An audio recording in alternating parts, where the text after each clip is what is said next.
Hello, আসসালামু আলাইকুম। আমি মাহফুজ হোসেন তাজ, সেন্ট জেভিয়ার সেকেন্ডারি স্কুল থেকে এবার সদ্য ঢাকা ইউনিভার্সিটিতে চান্স পেয়েছি। তোমরা দেখতেই পাচ্ছ যে আজকে আমি কি নিয়ে কথা বলবো, বাংলা প্রথম পত্র নিয়ে। অপরিচিতা। অপরিচিতা আমাদের বাংলা প্রথম থেকেই আমাদের আতঙ্কের একটা বিষয় থাকে বাংলা, কিন্তু আমরা এইচএসসি লেভেলে আমরা কখনো বাংলাকে খুব একটা গুরুত্ব দেই না। আমরা বিভিন্ন আমাদের গ্রুপ সাবজেক্ট যেমন ফিজিক্স, কেমিস্ট্রি, হায়ার ম্যাথ এবং ব্যবসা শিক্ষা, অর্থনীতি এগুলো নিয়ে ব্যস্ত থাকি, কিন্তু আমরা বাংলা পড়া হয় না। বাংলা কখন পড়া হয়? পরীক্ষার আগের দিন। কি হয়? রেজাল্ট খারাপ হয়। বাংলার রেজাল্ট খারাপ হলে কিন্তু ওভারঅল রেজাল্টও খারাপ হবে, কারণ আমাদের এইচএসসি লেভেলে যেমন আমরা গোল্ডেন এ প্লাস বলি বা এ প্লাস বলি, আমাদের সবসময় আমাদের সবগুলা সাবজেক্টে একটা মিনিমাম মার্ক পেতে হয়। আর বাংলা যদি আমি কোনো কারণে এ মাইনাস পেয়ে যাই, এ প্লাস কিন্তু আসবে না তোমার। তোমাকে বাংলাকে যেমন গুরুত্ব দিতে হয়, তেমন সব কিছু গুরুত্ব দিতে হবে।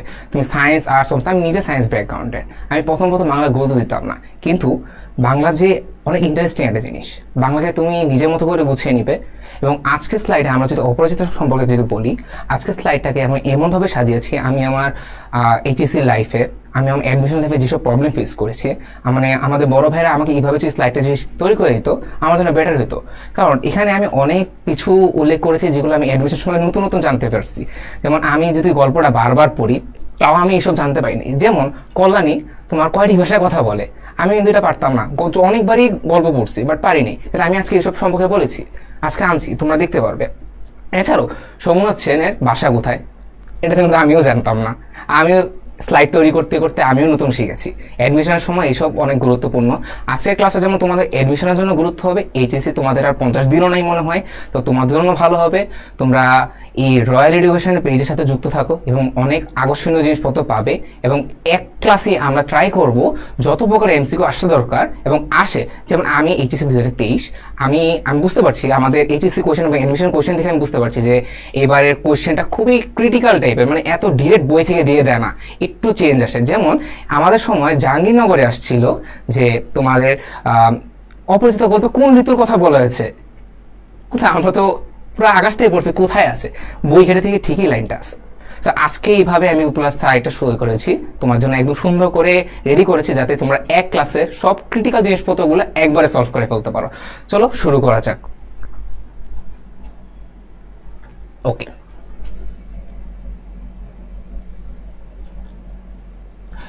তোমরা এই পিডিএফটা ইজিলি পেতে পারো তোমরা যদি কোনো একটা ফ্রেন্ডকে মেনশন করো, এবং যদি তুমি গ্রুপকে এই পেজটাকে যদি তুমি শেয়ার করো এবং এই পোস্টটা শেয়ার করে যদি তুমি স্ক্রিনশট আমাদের পেজে দিয়ে দাও, সাথে সাথে তুমি এই পিডিএফটা পেয়ে যাচ্ছ। এবং তোমরা যদি এই গ্রুপের সাথে আরও অ্যাড থাকো, আইসিটি, বাংলা, ইংলিশ, ম্যাথ এবং সায়েন্সের বিভিন্ন সাবজেক্টগুলো তোমাকে পেতে সাহায্য করবে। এবং আজকের স্লাইডটা অনেক গুরুত্বপূর্ণ, সাথেই থাকো। প্রথমে যদি কোনো একটা গল্পের কথা বলি, গল্পের প্রথমেই আসতে হচ্ছে গল্পের উৎস নিয়ে এবং লেখক।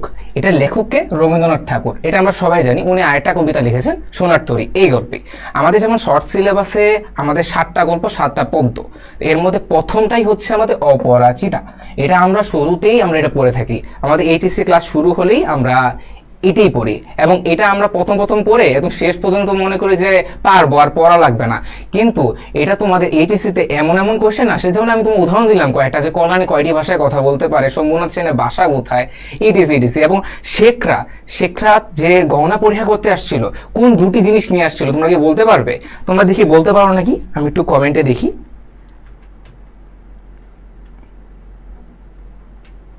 ওয়ালাইকুম আসসালাম, ওয়ালাইকুম আসসালাম।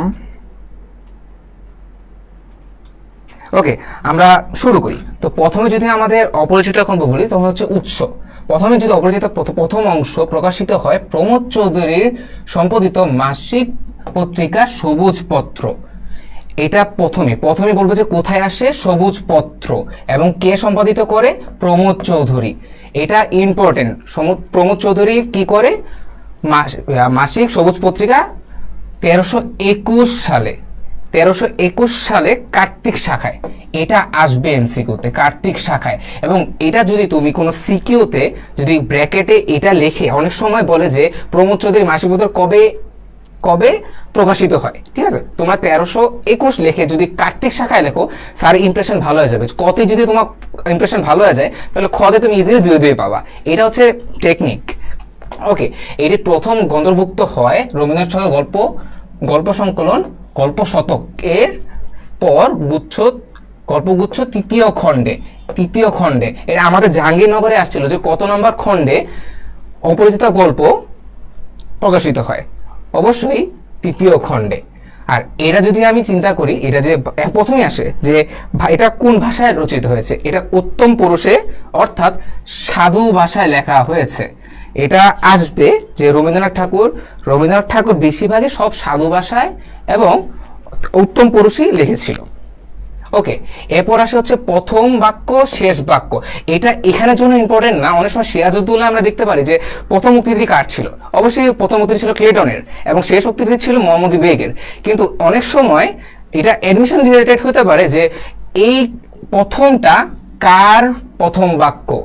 এবং অ্যাডমিশনের যেমন তোমাদের ঢাকা ইউনিভার্সিটিতে রিটেনে অনেক সময় বলে যে প্রথম বাক্যটি কি ছিল, বা প্রথম বাক্যটি দিয়ে বলতে পারে যে এইটা চলিত রূপ বের করো, বা এটার বানান ঠিক আছে কিনা।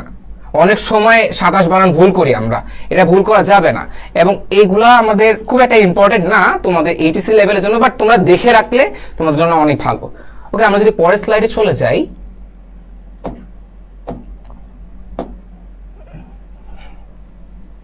ওকে,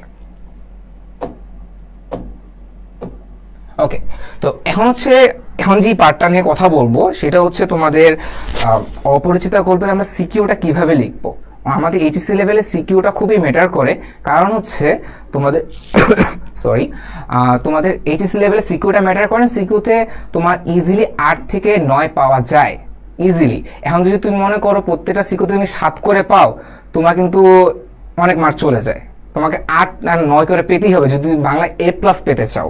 এবং সাথে এমসিকিউটা ভালো করতে হবে, এবং এমসিকিউটা ভালো করার জন্য আমরা 41 থেকে 42টা এমসিকিউ রেখেছি শেষের দিকে, যাতে তোমরা ক্লিয়ারলি বুঝতে পারো যে কিভাবে কোশ্চেনটা হয়। এবং এমন কোশ্চেন এনেছি যেগুলো এগুলোর বাইরে ক্রিটিক্যাল করা কিছু নেই, ঠিক আছে। আর এখন যেটা নিয়ে কথা বলবো এটা হচ্ছে গল্পের সামারি। গল্পটা আমরা অলরেডি সবাই পড়েছি, কারণ তোমাদের এইচএসসি আর মাত্র 50 দিনও নেই। তোমরা অলরেডি এটা অনেক ভালোভাবে পড়েছো, কিন্তু অনেক খুঁটিখানাটি জিনিস আছে যেগুলা অনেকবার পড়লেও চোখে ভাসে না। তো এই কয়টা জিনিস এখন প্রথমে যে পার্টটা, এই পার্টটা তোমাদের স্কিপ করলেও চলবে, এই পার্টটা তোমাদের পড়া কোনো দরকার নেই আপাতত। এখন এই পার্টটা, যে পার্টটা হচ্ছে সামারি, এটা হচ্ছে আমরা সিকিউর জন্য দেখব। এই জায়গাটা কেন দেখব? সিকিউর জন্য দেখব, কারণ আমার থেকে তুমি ভালো গল্পটা জানো, কারণ তোমরা গল্পটা অনেক পড়েছো, আর আশা করি তোমরা অনেক ভালো তোমরা গল্পটা পড়েছো। তো এইটা আমি কেন বলছি, কারণ আমি চাই তোমরা যখন সৃজনশীলে খ লেখো, এটা নিয়ে একটু পরে কথা বলছি, কারণ এটা তোমার ডিরেক্ট বইয়ে যা আছে তার থেকেই বলতে হয়। কিন্তু গ এবং গ এটা সম্পূর্ণ তোমার হাতে, তুমি কিভাবে সাজাচ্ছ। তো এটা হচ্ছে আমি তোমাকে বলে দিই যে প্রথমে যদি গ তুমি বলো, গটা কিভাবে লিখবো ভাইয়া গ প্রথমে যদি লেখো যে 1 নং প্রশ্নের উত্তর গ বা গ। ওকে, এটা লেখার পর প্রথমে আমরা জ্ঞান স্তর দিব একটা, যে উদ্দীপকটা কার সাথে সাদৃশ্যপূর্ণ। মনে করো কল্যাণী একটা রহিমা সম্পর্কে বললো যে এটা কার সাথে সদৃশ্য, তুমি দেখবা যে কোন একটা কারণে যৌতুক রিলেটেড জিনিসপত্র আছে, তুমি ভাববা যে এটা কল্যাণীর সাথে সম্পর্কিত, তো প্রথমে লিখে দেবে যে কল্যাণী সম্পর্কে মানে সাদৃশ্যপূর্ণ। ওকে, এরপরে তুমি কি লিখবা? এরপরে তুমি উদ্দীপক লেখো না। অনেকে তুমি উদ্দীপক লেখাও, তারপর তুমি গল্প লেখো, তারপর কনক্লুশন দাও বা দাওই না। তো আমি বলতে চাচ্ছি প্রথমে জ্ঞান স্তর দিবা, তারপর একটা প্যারা দিবা। একটা প্যারা দিয়ে তুমি সরি, একটা প্যারা দিয়ে তুমি গল্পটা প্রথম 3 লাইন বা 4 লাইনে গল্পটা সামারি বলবা, যেরকম যে এরভাবে যে পিতার মৃত্যুর পর অনুপমের মায়ের কাছে মানুষ হয়, পারিবারিক কোনো বিষয়ে তাকে মাথা ঘামাতে হয়নি। এটা যদি অনুপম রিলেটেড কিছু আসে তখন তুমি এই লাইনগুলো দিয়ে শুরু করতে পারো। কারণ তুমি যদি একটা স্যারকে যে বুঝাও যে আমি গল্পটা শুরু থেকে জানি, তাহলে স্যার বুঝবে যে তুমি গল্পটা পড়েছো। স্যারের একটা সাইকোলজিক্যাল ফ্যাক্ট, তুমি যে স্যারকে যদি ইমপ্রেস করতে পারো যে আমি কিভাবে করব, মানে আমি প্রেজেন্টটা কিভাবে, অনেক সময় দেখা যায় হাতের লেখা ম্যাটার করে না। আমি কখনোই বলবো না খুব একটা যে হাতের লেখা যে ম্যাটার করে, কারণ তুমি যদি সুন্দর করে লেখো, রিপ্রেজেন্ট করো, প্যারা প্যারা দিয়ে লেখো, ব্লু পেন ইউজ করো, তাহলে মার্ক কাটার কোনো চান্স নেই। তোমার জ্ঞান স্তর এবং এই যে এই লাইন দিয়ে যদি শুরু করো কখনো, তোমাকে সারা হাতে লেখা খারাপ থাকলেও কাটার কারণই নেই। ঠিক আছে, তো এরপরে বলতে পারো যে অনুপমে ছিল মা অনুগত সন্তান ছিল, সে মানে মার কথা ছাড়া বের হতে পারতো না, সে মায়ের অনুগত সন্তান ছিল, সে গজাননের কার্তিকের মতো ছিল, গজাননের ছোট ভাইয়ের মতো ছিল মার কোলে, এবং সে তার মামার কথা কখনো অমান্য করতো না। এইভাবে তুমি দিয়ে অনুপমের ক্যারেক্টারটা ইনক্লুড করতে পারো চাইলে। তারপর সে নিজেকে ভালো মানুষ বলতো, সৎপাত্র বলতে দাবি করত। তার বন্ধু ছিল, তার বন্ধু হরিশ কানপুরে চাকরি করত। হরিশ কোথায় চাকরি করত? কানপুরে চাকরি করত। তো আমাদের বলতে পারে যে হরিশ কোথায় চাকরি করত? কানপুরে। তোমরা কি জানো হরিশ এখন কোথায় আসছে? কানপুর থেকে কোথায় আসছে? কেউ কি বলতে পারো দেখি তো? তোমরা উত্তরটা জানিয়ে দাও তো পারলে।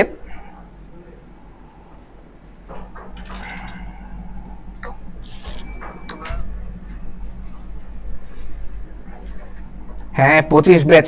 হ্যাঁ, যারা 25 ব্যাচ আছো তাদের জন্য এটা খুবই ইম্পর্টেন্ট, কারণ হচ্ছে আমরা রয়্যাল এডুকেশন এখন থেকে শুরু করেছি।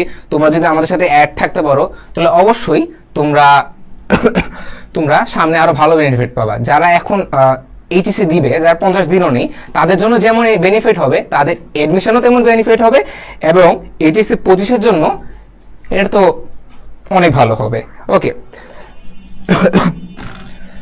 তো কানপুর থেকে হরিশ কলকাতা এসেছিল। অ্যান্সারটা হচ্ছে হরিশ কানপুর থেকে কলকাতা এসেছিল। অনুপমের কাছে একটা মেয়ে আছে, খাসা মেয়ে আছে, এটা বলে তার মন উতলা করে দিয়েছিল। আমরা এটা সামনে গেলে আরো ভালোভাবে জানবো যে ছুটে এসেই প্রথমে অনুপমকে বিয়ের কথা বলে, যেটা বললাম যে সে এসে মানে অনুপম যে তার বিয়ে ইচ্ছা, সে তার মামাকে মুখ ফুটে বলতে পারে না, কারণ মামা নিজেও বিয়ে করেনি, কারণ মামার লজ্জা লাগে, নিজে বিয়ে করে নাই, মামা তার ভাগ্নে কি বলবে। তো এটা অনেকটা এরকমই হয়। তো তো ছুটি এসে অনুপম বিয়ের কথা বলে, কাকে বলে? বিনু দাদাকে বলে। বিনু দাদাকে ওর পিস্তুত ভাই। ওকে, তো আমরা আসি যে বন্ধুর মুখে বিয়ের কথা শুনে মন বাগিচা বসন্ত কোকিলে ডেকে উঠে। নিয়ম অনুসারে বিয়ের কাজ অগ্রসর হয়। অনুপম কন্যাকে দেখতে আসে। কন্যা ছিল বেশ সুন্দরী ও প্রাণচঞ্চলা। কন্যা শম্ভুনাথ ছিল স্পষ্টভাষী এবং সুপুরুষ। আমরা জানি শম্ভুনাথ সেন, উনি ছিল বলিষ্ঠ কণ্ঠের এবং বলিষ্ঠ মনের অধিকারী। সে যৌতুক প্রথার বিরুদ্ধে রুখে দাঁড়ায়। কেননা আমরা যখন দেখি যে অনুপমের মামা বিয়ের অনুষ্ঠানে কল্যাণীর গায়ের গহনা খুলে শেখার মাধ্যমে গহনা পরীক্ষা করতে থাকে, তখন এই শম্ভুনাথ সেন যা কল্যাণীর বাবা, সে তার অবশ্যই একটু মান সম্মানে লাগার কথাই, এবং তিনি যেহেতু যৌতুকের পক্ষে নয়, তো তাই তিনি তাদেরকে কিছু বলেনি। উনি খুবই শান্ত মনের মানুষ, তিনি তাকে কিছু বলেননি। তিনি চুপচাপ তাদের খাওয়ালেন, জাস্ট উনি বললেন আপনারা আসতে পারেন। তো এভাবে উনি প্রতিবাদ করেন। এমনকি ওনার মেয়ে কল্যাণী খুবই বলিষ্ঠ মনের অধিকারী, এবং তিনি লাস্টে দেশপ্রেমের জন্য নারী শিক্ষায় সে নিয়োজিত হয় এবং প্রতিজ্ঞা করে সে কখনো বিয়ে করবে না, সে নারী শিক্ষায় নিজেকে নিয়োজিত করবে, এবং মাতৃ আজ্ঞা নামে সে প্রতিজ্ঞা করে যে আমি আর কখনো বিয়ে করব না। কিন্তু অনুপম তো সেটা মানতে পারে না, অনুপমের মন থাকে উতলা। তো অনুপম অনেকভাবে কল্পনা করতে থাকে যে আমি কিভাবে তাকে পাবো, কিভাবে পাবো। সে মাতুলকে 27 বছর বয়সে ছেড়ে দেয়। মাতুল মানে মামা, মামাকে ছেড়ে সে মানে কল্যাণীর কাছে আসে। সে তাকে রিকোয়েস্ট করতে থাকে এবং শম্ভুনাথ বাবুর কাছে যায় যে আমার ভুল হয়েছে এই সেই। বাট আলটিমেটলি কল্যাণী খুবই প্রতিবাদী একজন মেয়ে, সে কখনোই রাজি হয়নি এই যৌতুক বিরোধে, রুখে রুখে দাঁড়িয়েছে সে। এবং আলটিমেটলি কল্যাণী নিজেকে বিয়ে করবে না বলে সিদ্ধান্ত নেয় এবং মেয়েদের শিক্ষায় নিয়োজিত হয়। তো এটা গেল হচ্ছে আমাদের গ ঘ যেভাবে লিখতে চাই। তো একটা গ ঘ লিখতে গেলে প্রথম কাহিনীটাকে ছোট করে তুলে ধরতে হয়। যদি মনে করো যে বললাম যে রহিমা এই করলো ওই করলো, কার সাথে সাদৃশ্যপূর্ণ, তো আমি বলবো যে কল্যাণের সাথে সাদৃশ্যপূর্ণ কেন। প্রথমে তুমি 3 লাইনে বলে দাও যে কাহিনীটা কি ছিল, যে ও মামার কথা শুনতে পারত, মামা ছাড়া কারো কথা শুনতো না, মার কোলে ছিল, তাই তার মামা বিয়ের দিন হচ্ছে গহনার জন্য শেখরা নিয়ে আসে, তো শেখরা তার গহনা পরীক্ষা করে। তো এইগুলা বললে বুঝতে পারবে যে তুমি কাহিনীটা প্রথম থেকে জানো। কারণ অনেক সময় বুঝতে পারে তুমি পাশের জনটা দেখে নিয়েছো, কারণ তুমি যদি মূল থিমটা শুধু জানো, অনেক সময় মূল থিমে আগে পরেও কিছু লিখতে হয়। ঠিক আছে, তুমি যদি বলো না শুধু কল্যাণীর সাথে সাদৃশ্যপূর্ণ কারণ কল্যাণী প্রতিবাদ করেছে এই 3 দলে লিখলে তো আসবে না, মার্ক তো আসবে না। মার্ক তোমার 3-এ 1ই দিবে বা 2 দিবে, তখন দোষ হবে কার? স্যারের। ওকে, তো আমরা প্রথমে একটু বলবো যে ও মানে পারিবারিক মাথা ঘামাতো না, সে মার কোলে থাকতো, তারপর কল্যাণীর কথা আসবো। তো এইভাবেই আমরা গ গ লিখতে পারি, মানে জাস্ট এইভাবে জাস্ট শুরু করব যে ইন্ট্রোডাকশনের পরে মেইন কথায় চলে যাব যে কল্যাণীর সাথে কেন সাদৃশ্যপূর্ণ। তারপরে আরেকটা প্যারা দিয়ে উদ্দীপক কি বলেছে ওটা লিখবো, লাস্টে আরেকটা প্যারা দিব যে সুতরাং বলা যায় যে, বা সুতরাং পরিশেষে বলা যায় যে রহিমার সাথে কল্যাণীর এই কারণে মিল। ঠিক আছে, আমরা গতে 3 প্যারার মতো করলাম, 3-4 প্যারার মতো সেম গটাই করব। গটাতে জাস্ট তুমি তোমার মতামতটা একটু বাড়াবা, মানে তোমার যে এই পার্টটা যে কল্যাণের সাথে কেন সাদৃশ্যপূর্ণ, এই পার্টটা একটু বাড়াবা। মানে বুঝতেই পারছো গ গ খুব একটা ডিফারেন্স হয় না।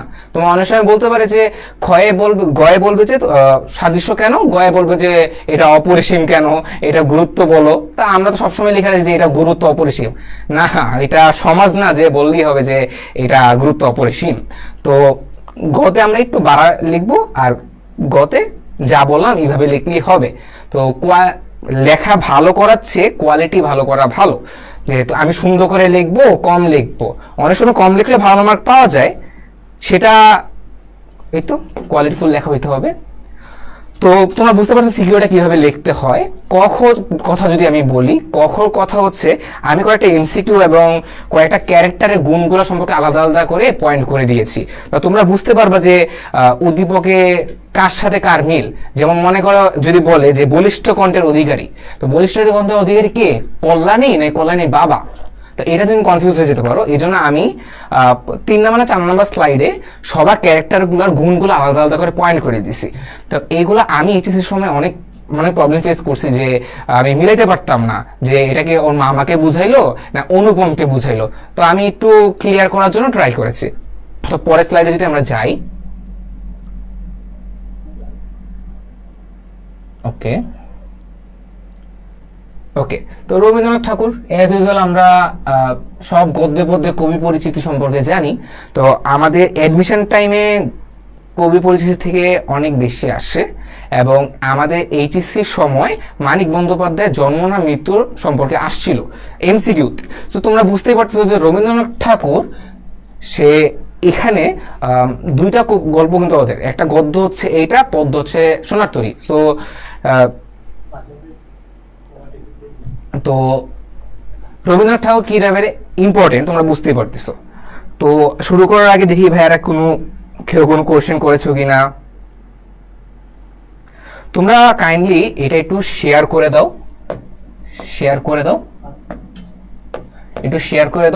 তোমরা শেয়ার করে যে স্ক্রিনশটটা দিয়ে দাও, আমরা সাথে সাথে তোমার পিডিএফটা পাঠিয়ে দিব।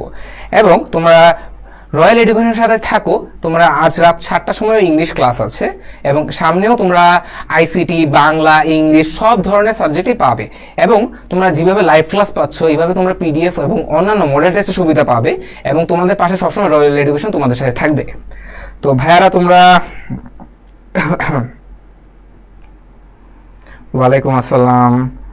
পিডিএফটা কোথায় পাবো? বললাম তো স্যার বলো দোকানে, ভাইয়া বলো, ভাইয়া বললেই হবে, আমি এত বড় না। আচ্ছা, পিডিএফটা কোথায় পাবো? পিডিএফটা বললাম তো, জাস্ট তোমার শেয়ার বাটনটা আছে, শেয়ার বাটনটা ক্লিক করে দাও, শেয়ার বাটন ক্লিক করে তোমার স্টোরি বা প্রোফাইলে শেয়ার করে দাও, শেয়ার করে দাও, সাথে সাথে একটি স্ক্রিনশট আমাদের পেজে দিয়ে দাও, আমরা সাথে সাথে তোমাদের পিডিএফটা দিয়ে দিব। ওয়ালাইকুম আসসালাম।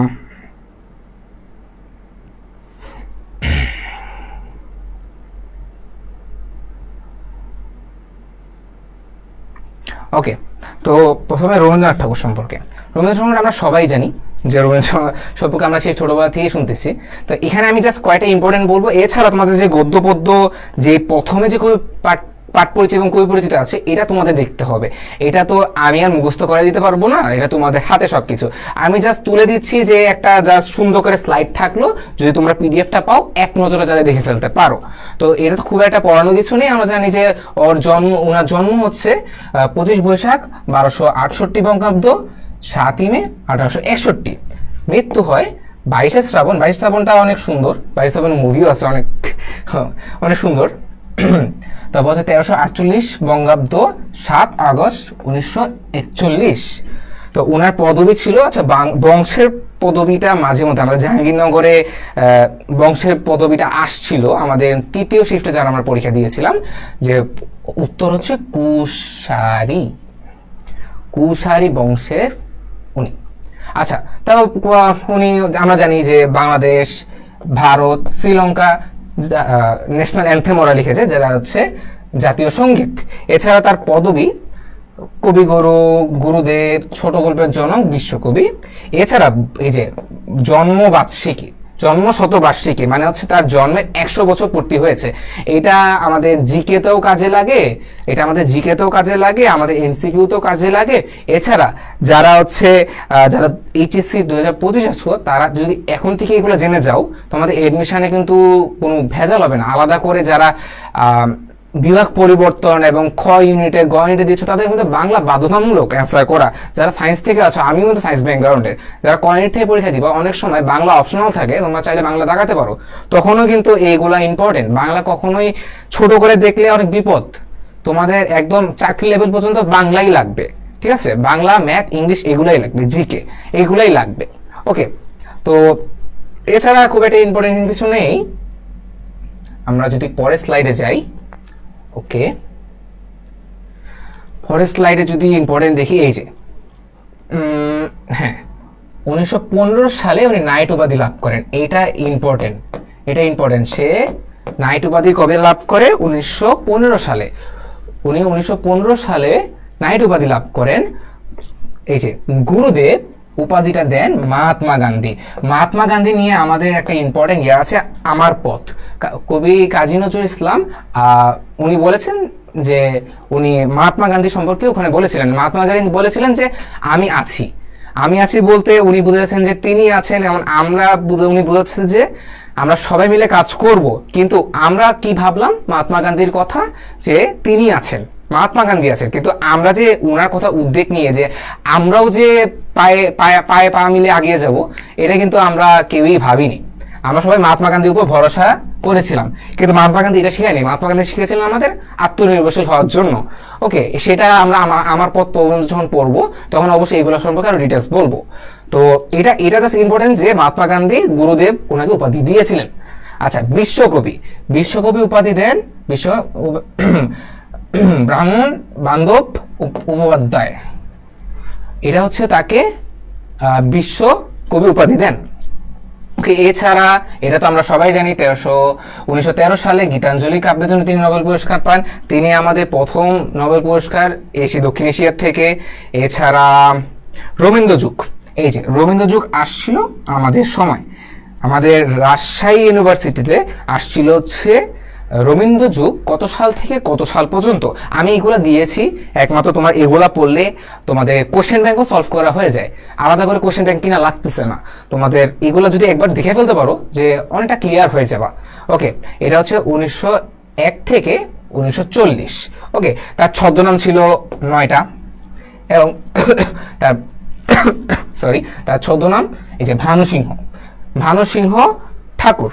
এটা আমরা সবাই জানি, এটার কিছু বলে লাভ নেই। তিনি হচ্ছে ছোট গল্পের জনক, সার্থক তিনি ছোট গল্পের জন্য তিনি অনেক বিখ্যাত,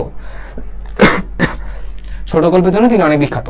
তো এটা, এছাড়া ওনার সম্পর্কে তোমরা যে নাটক উপন্যাস কি কি লিখেছেন এটা তোমরা এক্সট্রা পড়া কোনো দরকার নেই, তোমাদের বইয়ে যেটা আছে জাস্ট ওইটা একবার রিডিং দিলেই হবে। এইচএসসি লেভেল খুব কম আসে যে এই বইটা কার লেখা, এই বইটা কে লিখেছেন, এইচএসসি লেভেল খুব কম দেখেছি আমি দেখিনি বলতে গেলে।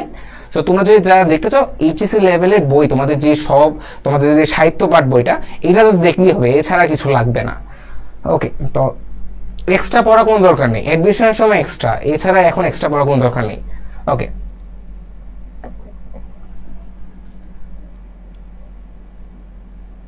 ওকে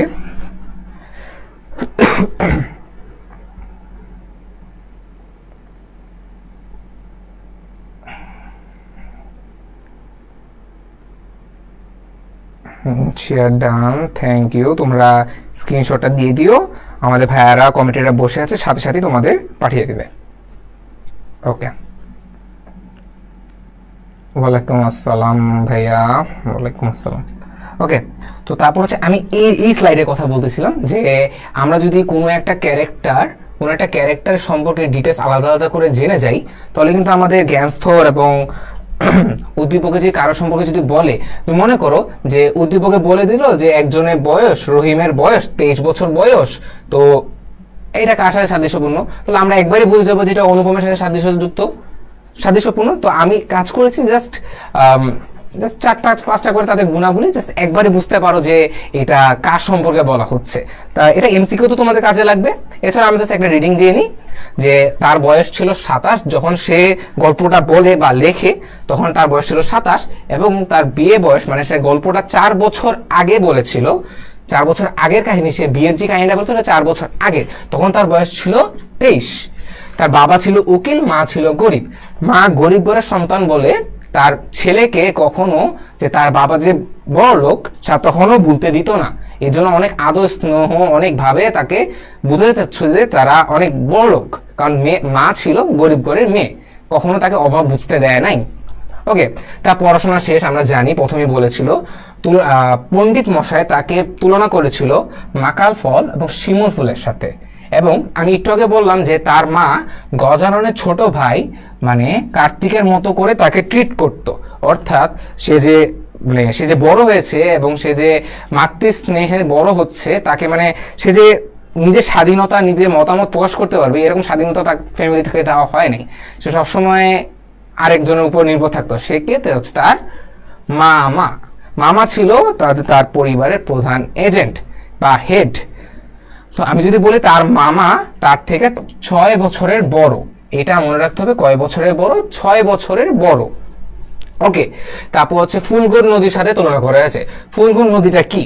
ফুলগুর নদীটা হচ্ছে কোনো একটা জায়গা, নদী অনেক স্রোতে চলতেছে, বাট উপরে বালুর একটা স্তর পড়ে গেছে, মানে তার মামা এভাবেই পুরা পরিবারটাকে ঘিরে ধরছে, এবং মানে বালুর মতো, বালু যেমন একটা জায়গায় চর পড়ে না, একটা নদীর জায়গায় চর পড়ে, তো ওইরকমই হচ্ছে মামা তার ফ্যামিলিটাকে জাস্ট ঘিরে ধরে রাখছে যে আমার মতামত ছাড়া কেউ কিছু করতে পারবে না, এরকম একটা মতামত, এরকম একটা ভাব। তো এটাই আর কি, মানে ফল্গুর নদীটা হচ্ছে উপরে বালু বাট নিচে অনেক স্রোতের মতো নদী চলে, প্রথম উপর থেকে বোঝা যায় না, সব নিচের দিকে শুচে নেয়। তো এটাই হচ্ছে মামার সাথে এটা তুলনা করা হয়েছে ফুলগুর নদীর সাথে, যে সে পুরা ফ্যামিলিটাকে জাস্ট ঘিরে ধরে রাখছে, কভার আপ করে রাখছে। ওকে, তারপর শম্ভুনাথ বাবু হচ্ছে কল্যাণীর বাবা, সে হচ্ছে অনেক বলিষ্ঠ মনের মানুষ, 40 বছর বয়স, এটা অনেকেই ভুল করো, তার বয়স কত? 40 বছর বয়স। তিনি ডাক্তার, এটা অনেকেই ভুল করে, তিনি ডাক্তার, এটা মনে রাখতে হবে। শম্ভুনাথ সেন কি ছিল? ডাক্তার। তোমরা কি কেউ বলতে পারো শম্ভুনাথ সেনের বাড়ি কোথায় ছিল? শম্ভুনাথ সেনের ওনার বাস কোথায়, উনি কোথায় থাকতো, কেউ বলতে পারবে?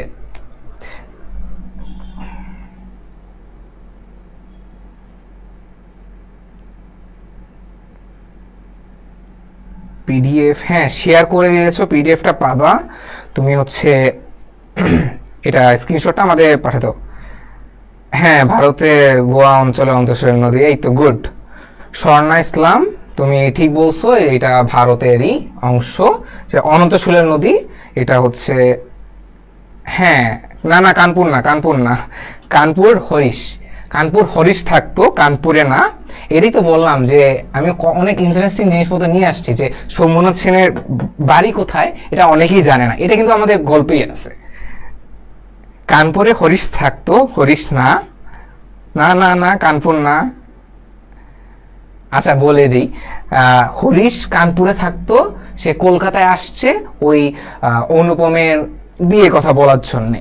কিন্তু শম্ভুনাথ বাবু তিনি কানপুরে থাকতো না, তারা এখন যারা আছে এখন বাস করে বয়ে দেওয়া পশ্চিমে।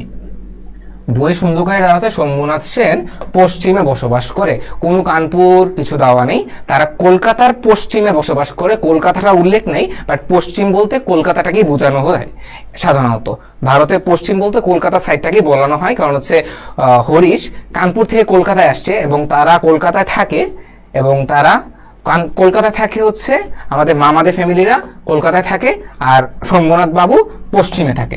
কলকাতার পশ্চিমে লেখা দরকার নেই, বইয়ে কলকাতা পশ্চিম লেখা নেই, পশ্চিমে বলে দিলেই হবে।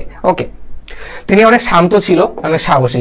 শান্ত তো আমরা বুঝছি, এবং সাহসী তো আমি বলে দিলাম যে যৌথকে বিরোধী কথা বলছে, যে বলিষ্ঠ দেহ অধিকারী ছিল তিনি তিনি ওকে,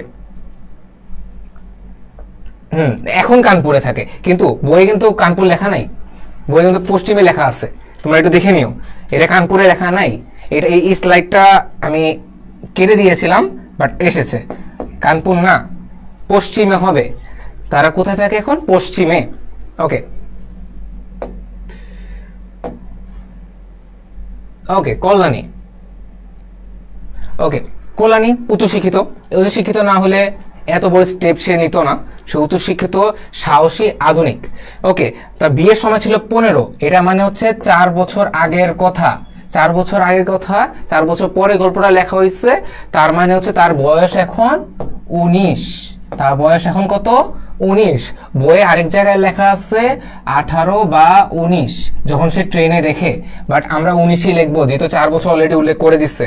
কারণ 23 বছর বয়স ছিল অনুপমের, তারপর ছিল 27, তার মানে কি 4 বছরের গ্যাপ, তাহলে অবশ্যই 19 হবে। 18 19 লেখা কোনো দরকার নাই, 19ই লিখবা। ওকে ওকে, তো বলুন তো, সাহসী, রুচি মার্জিতপূর্ণ, নারী শিক্ষা উৎসাহ করে। বললাম তো, নারীদের শিক্ষায় সে অগ্রগতি হিসাবে কাজ করছে। লাস্টে নারী শিক্ষায় নিজে বিয়ে করবে না বলে প্রতিজ্ঞা করে। ওকে, এবার হচ্ছে আমরা যে অন্যান্য ক্যারেক্টারের কথা বলি, অনুরোধ একটা অনেক খুবই গুরুত্বপূর্ণ, কারণ অলরেডি হরিশ আমরা জানি, হরিশ হচ্ছে অনুপমের বন্ধু, কানপুর থেকে আসে। এই যে এইটা হচ্ছে কানপুর থেকে আসে, এছাড়া অন্য কিছু না। এই যে একটু বললাম যে কানপুর থেকে আসে হরিশ, কোথায় আসে? কলকাতায় আসে। আসর জমাতে উস্তাদকে হরিশ, হরিশকে অনুপমের বন্ধু। ওকে, বেনু দাদা হচ্ছে অনুপমের পিস্তিত দাদা বা ভাই। ওকে, তার ভাষা খুব আর্ট। কল্যাণীকে সে আশীর্বাদ করতে দিয়েছিল। আশীর্বাদ, আচ্ছা কেউ কি বলতে পারবা যে যখন সে বিয়ে করতে যায়, যখন বরপক্ষ যাচ্ছে, তার কয়দিন আগে তারা মেয়ে দেখতে গেছিল? কেউ কি বলতে পারবা কয়দিন আগে মেয়ে দেখতে গেছিল?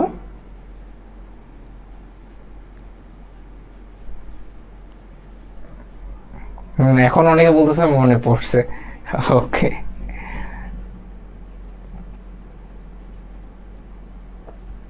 Share done, share done.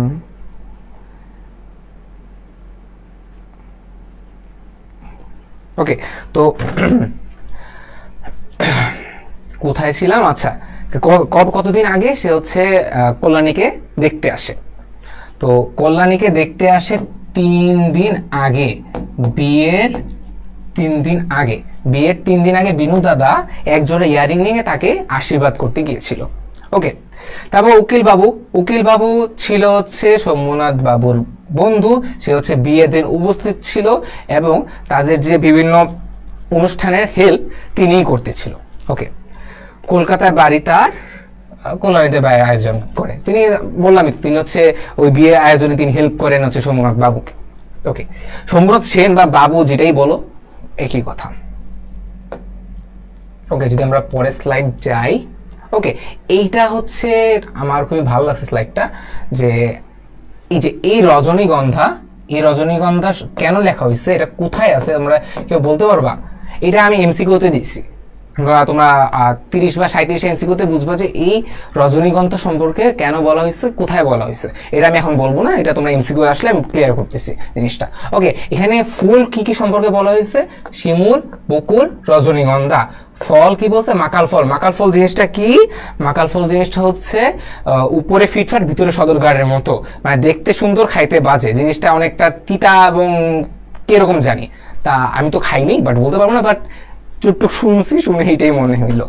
ওকে, এছাড়া খুব একটা এত ইম্পর্টেন্ট না, তোমরা জাস্ট একবার দেখে রাখতে হবে। নদীটা ইম্পর্টেন্ট, নদীটা এটা ফুলবন নদী। ঋতুটা ইম্পর্টেন্ট, বসন্ত ঋতু। এই যে আমি তোমাদের বলছিলাম যে কোন ঋতু সম্পর্কে বলা হয়েছে, এটা অনেকেই জানতাম না। এটা হচ্ছে আমার অ্যাডমিশন জেইউতে অ্যাডমিশনে আসছিল যে কোন ঋতু সম্পর্কে বলা হয়েছে, বসন্ত ঋতু সম্পর্কে বলা হয়েছে। ওকে, তারপর ওকে, এছাড়া স্থান এগুলো খুব একটা ইম্পর্টেন্ট না। এই যে ফুল, ফল, নদী, ঋতু, ঋতুটা বেশি ইম্পর্টেন্ট, ঋতুটা বেশি ইম্পর্টেন্ট। কোন ঋতু সম্পর্কে বলা হয়েছে? বসন্ত ঋতু সম্পর্কে বলা হয়েছে। ওকে, যদি আমরা পরের স্লাইডে যাই। ওকে, এমসিকিউ শুরু। ওকে, এখন থেকে যে আমরা বেসিক যে পার্টটা ওটা আমরা শেষ করে ফেলেছি। বেসিক বলতে কিন্তু আমি তোমাদের প্রথম থেকে কোনো কিছু পড়াচ্ছি না, আমি তোমাদের জাস্ট ক্লিয়ার করতেছি কনসেপ্ট, কয়েকটা জিনিস ওইটা জাস্ট ক্লিয়ার করছি। ওকে,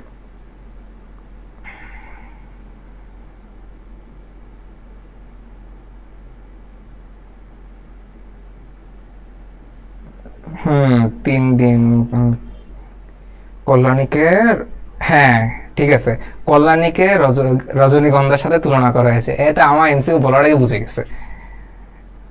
আচ্ছা, এটা আমি বলতাম, সে অলরেডি বলে ফেলছে, থ্যাংক ইউ তাকে, যে কল্যাণীকে রজনীগন্ধা ফুলের সাথে তুলনা করা হয়েছে। এটা এটা হচ্ছে আমরা এই যে এই পার্টটা, এই যে কল্যাণীকে রজনীগন্ধার সাথে তুলনা করা হয়েছে, এটা কখন তুলনা করা হয়েছে কেউ বলতে পারবে? একের গ। আচ্ছা দাঁড়াও, আমি এমসিকিউ তো সরে ফেললাম, দাঁড়াও। রজনীগন্ধার সাথে কেন তুলনা করা হয়েছে আমি বলি।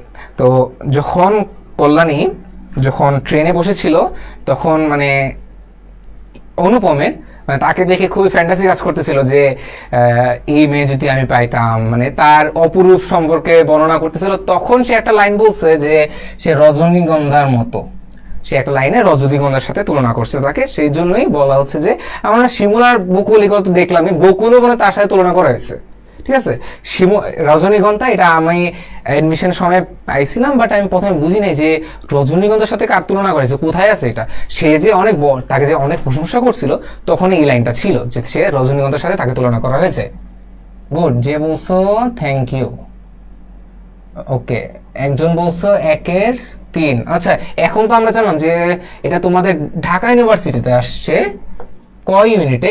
এইবার না, আচ্ছা গতবার 22-23। ওকে, অপরিচিত গল্পে অনুপমের সুন্দর চেহারাকে পণ্ডিত মশাই কিসের সঙ্গে তুলনা করে? তো আমরা তো একটু আগে বারবার বললাম যে শিমুল ও মাকাল ফলের সাথে তুলনা করা হয়েছে। এই যে একটু আগে বললাম যে সেই যে মাকাল ফল আর হচ্ছে শিমুল ফুল। তাহলে একজন বললাম যে শিমুল আর মাকাল ফুলের সাথে তুলনা করা হয়েছে, তাকে থ্যাংক ইউ। এটাই অ্যান্সার, শিমুল আর মাকাল ফলের সাথে তুলনা করা হয়েছে। এটা যদি আমি একটু কালার চেঞ্জ করি, ওকে, তুলনা করা হয়েছে। ওকে,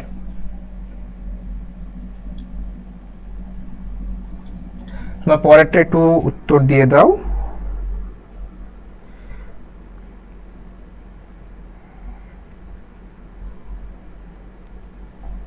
ওকে, তোমরা একটু কাইন্ডলি পেজটা এই পোস্ট ইয়াটা শেয়ার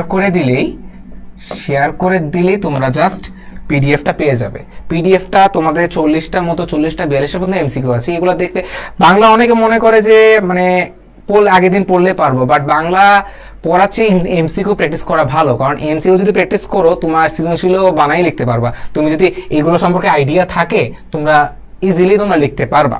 ওকে, দুইয়ের ক, দুইয়ের ক বলেছো একজন। আচ্ছা, দুইয়ের ক, দুইয়ের ক। ওকে, তো আমরা যদি দেখি গল্পের কথক জীবনটা না দৈর্ঘ্য হিসাবে বড় না, ওকে, অনেকে বলছে দুইয়ের ক গুণের হিসাবে। হ্যাঁ ঠিক আছে, অবশ্যই প্রস্তুত হওয়ার কথাই না, উচ্চতা তো হবেই না, ভাগ্য তো তার ভালোই ছিল না একটুও, সো তো গুণ হিসাবেই হবে। তো এটা কেন বলা হয়েছে, সে তার যেই 27 বছর বয়সটা, সে বলতে চাচ্ছে যে না দৈর্ঘ্য হিসাবে বড়, না বেশি একটা বড়, না তার গুণ আছে, কারণ তার চেহারা এত সুন্দর ছিল, তার পণ্ডিত মশাই তাকে মাকাল ফুল এবং শিমুল ফুলের সাথে তুলনা করতো, মাকাল ফুল আর শিমুল ফুলের সাথে, তার চেহারার জন্য, সুদর্শনের জন্য। কিন্তু তার আসলে কোনো গুণ ছিল না, কারণ সে ছিল একটা কি বলবো, আত্মনির্ভরশীলতাহীন একটা মানুষ ছিল, ব্যক্তিত্বহীন মানুষ ছিল, তার কোনো গুণ ছিল না। না বলতে যে না গুণ আছে, না দৈর্ঘ্যে বড়, বর্গ বলতে আর এত বড় বয়স হয় নাই যে সব হ্যান্ডেল করতে পারবে। ওকে, থ্যাংক ইউ, শেয়ার করে দাও এখনই, পিডিএফটা ভাইয়া দিয়ে দিবে তোমাদের। আর তোমার রয়্যাল এডুকেশন পেজটা ফলো করে রাখো। অবশ্যই তোমরা আজকে ইংলিশ ক্লাস আছে তোমাদের, এবং সামনে বাংলা, আইসিটি, ইংলিশ এবং অন্যান্য গ্রুপ সাবজেক্টের ক্লাসগুলো তোমরা পেয়ে যাবে। কাইন্ডলি একটু ফলো দিয়ে রাখো।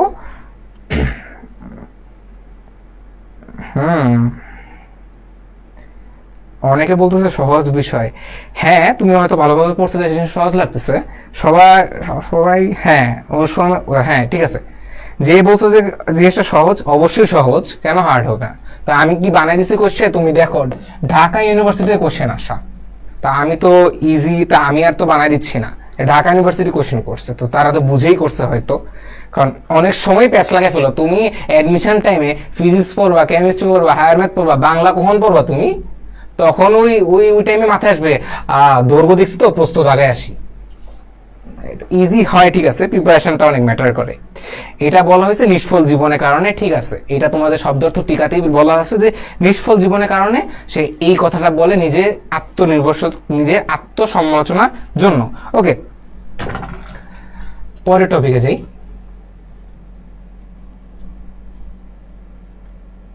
ওকে ওকে, পরেরটা হচ্ছে কোন বাদ্যযন্ত্রটিতে উল্লেখ নেই। এটা তোমার জাবিতে আসছে, আমার বানানো কোশ্চেন না, তোমরা দেখলেই বুঝবা যে। ওকে, তোমরা এটা বলো, এটা কি হবে, কোন বাদ্যযন্ত্রে উল্লেখ নেই?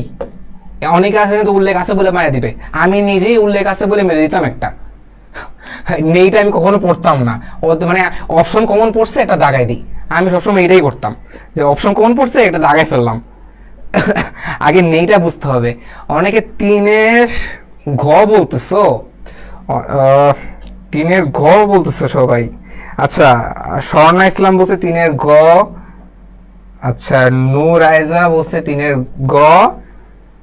আচ্ছা, একজন বলছে হচ্ছে তিনের গ। আচ্ছা, তো আমরা যখন দেখি যে তোমাদের কি বলে বরযাত্রীরা আসে, তখন হচ্ছে অনেক বলতে, তখনই উল্লেখ আছে যে ওরা কি কি বাজাতে বাজাতে আসে, যে তারা ওখানে বইয়ে উল্লেখ আছে যে তারা বাঁশি বাজাইছে, ব্যান্ড আনছে, সেতার ছিল। অ্যান্সার হবে মৃদঙ্গ। মৃদঙ্গটা কি, মৃদঙ্গটা কি এটাকে বলতে পারবা? অ্যান্সার হচ্ছে মৃদঙ্গ, এটা উল্লেখ নাই। যে বলছো তাকে থ্যাংক ইউ। হ্যাঁ, দিনের গ, একজন বলছে দিনের গ, ঠিক আছে, এটা মৃদঙ্গ। কেউ কি এটা বলতে পারো মৃদঙ্গটা কি?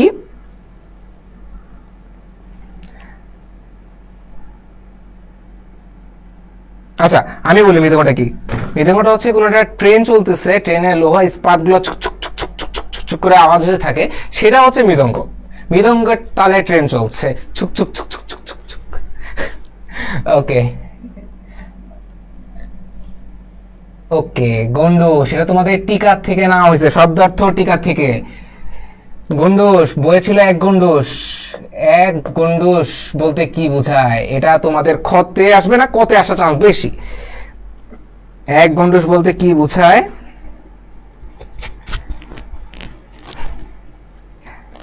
আই জানি না, একজন লেখছে আই জানি না।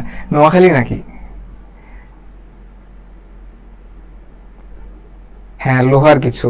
চারের আচ্ছা, একজন অ্যান্সার দিছে, আমরা কেউ দেখি। আচ্ছা, কই বলতেছে সবাই। ওকে, জগ পানি তো হওয়ার কথাই না, কলসি পানি তো হবেই না, এই দুটার মধ্যে যে কোনো একটা হইতে পারে, তাই না? এটা আমি যদি হইতাম, আমি অবশ্যই এক গ্লাস পানি দাগায় আসতাম, কারণ এক মুখ পানি কি আবার ভাই, এক মুখ পানি বলতে আবার কি বোঝায়? আমি হইলে এটাই দাগায় আসতাম যদি আগে না জানতাম। ওকে, শব্দ তো টিকা যদি পড়ে থাকো, অবশ্যই এটা হচ্ছে এক মুখ পানি। তুমি যদি পানিটা মুখে নাও, খায়ানি পানি, তোমরা যদি এক মুখ পানি নাও, এটা হচ্ছে এক গুন্ডুস। ওকে, এক গুন্ডুস পানি মানে হচ্ছে এক মুখ পানি।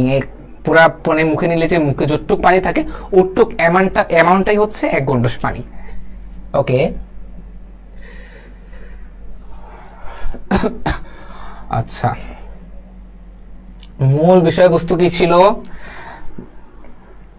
মূল বিষয়বস্তু কি ছিল অপরাজিতা গল্পের? মূল বিষয়বস্তু ছিল কুসংস্কার হবে না, কুসংস্কার হবে না। কারণ কুসংস্কার আমরা দেখি যে বিলাসী গল্পে উচ্চ বংশ নিম্ন বংশ একটা যে ভেদাভেদ আছে, ওইটা হচ্ছে আমরা কুসংস্কার দেখতে পারি। গ্রাম্য সমাজ যেটা আমরা দেখতে পাই তোমাদের বিলাসী গল্পেই, যে উচ্চ বর্গের মানুষ নিম্ন বর্গের মানুষ, এগুলাকেই বুঝায়। এটাও হবে না, এই দুইটার মধ্যে একটা হইতে পারে, এবং এটা থেকে অনেক স্ট্রং হয়। অনেকে বলতে পারো নারী শিক্ষা হইতে পারে, অনেকে বলো যৌতুক প্রথাও হইতে পারে। তো আমি বলি যে অনেক সময় নারী শিক্ষা দিতে পারে, কারণ আমি একটু আগে দেখলাম যে কল্যাণী মানে খুবই উচ্চশিক্ষিত মানুষ, এবং সে লাস্টে হচ্ছে মাতৃ আজ্ঞায় দেশপ্রেমের জন্য, নারী শিক্ষার জন্য সে নিজেকে উৎসর্গ করে। কিন্তু মেইন কাহিনীটা কিন্তু রবীন্দ্রনাথ এটাকে উল্লেখ করে নাই। রবীন্দ্রনাথ ঠাকুর নারী শিক্ষাকে এখানে ইনক্লুড করে নাই। সে যে যৌতুকের বিপরীতে সে যে কাজ করছে, সে যে নিজে মানে বলিষ্ঠ মনের অধিকারী, সেইটাকে বোঝানো হয়েছে। এই যে নারী শিক্ষাটাকে প্রাধান্য না পেয়ে এখানে যৌতুক প্রথাটাই মেইন হবে, মানে অ্যান্সার হবে যৌতুক প্রথা। খুব হিজিবিজি হয়ে গেছে, যৌতুক প্রথা অ্যান্সার হচ্ছে যৌতুক প্রথা। ওকে,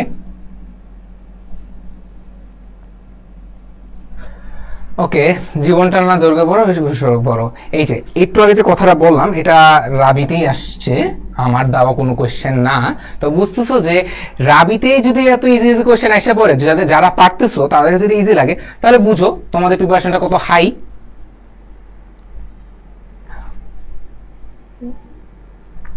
যৌতুক প্রথা, ঠিক আছে, তোমরা এটার অ্যান্সার দাও যে জীবনটা না দুর্গের হিসাবে বড় না গুণের হিসাবে বড়।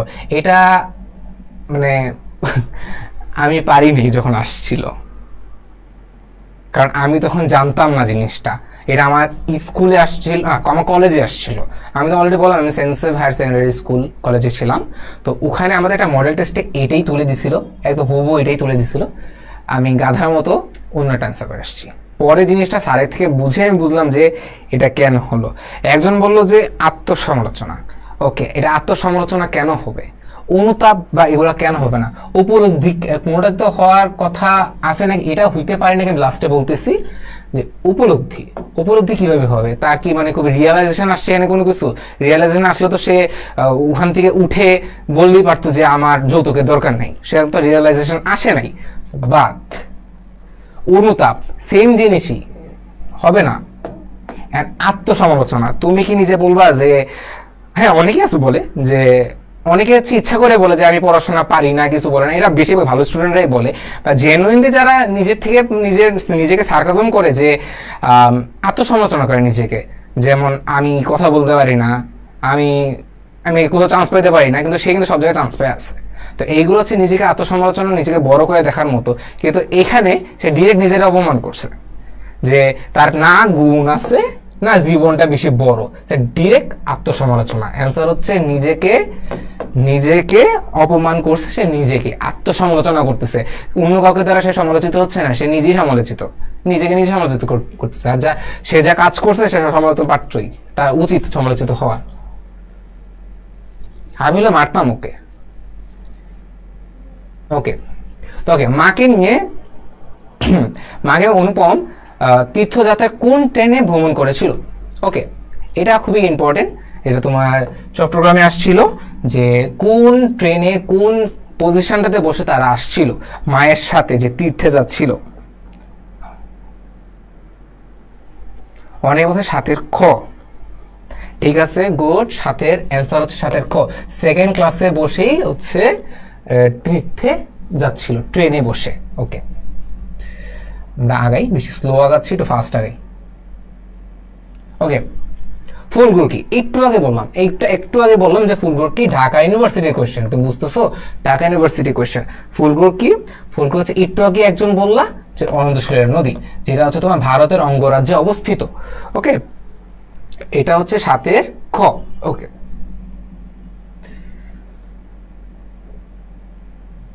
ওকে, মামার মন ভার কেন হলো?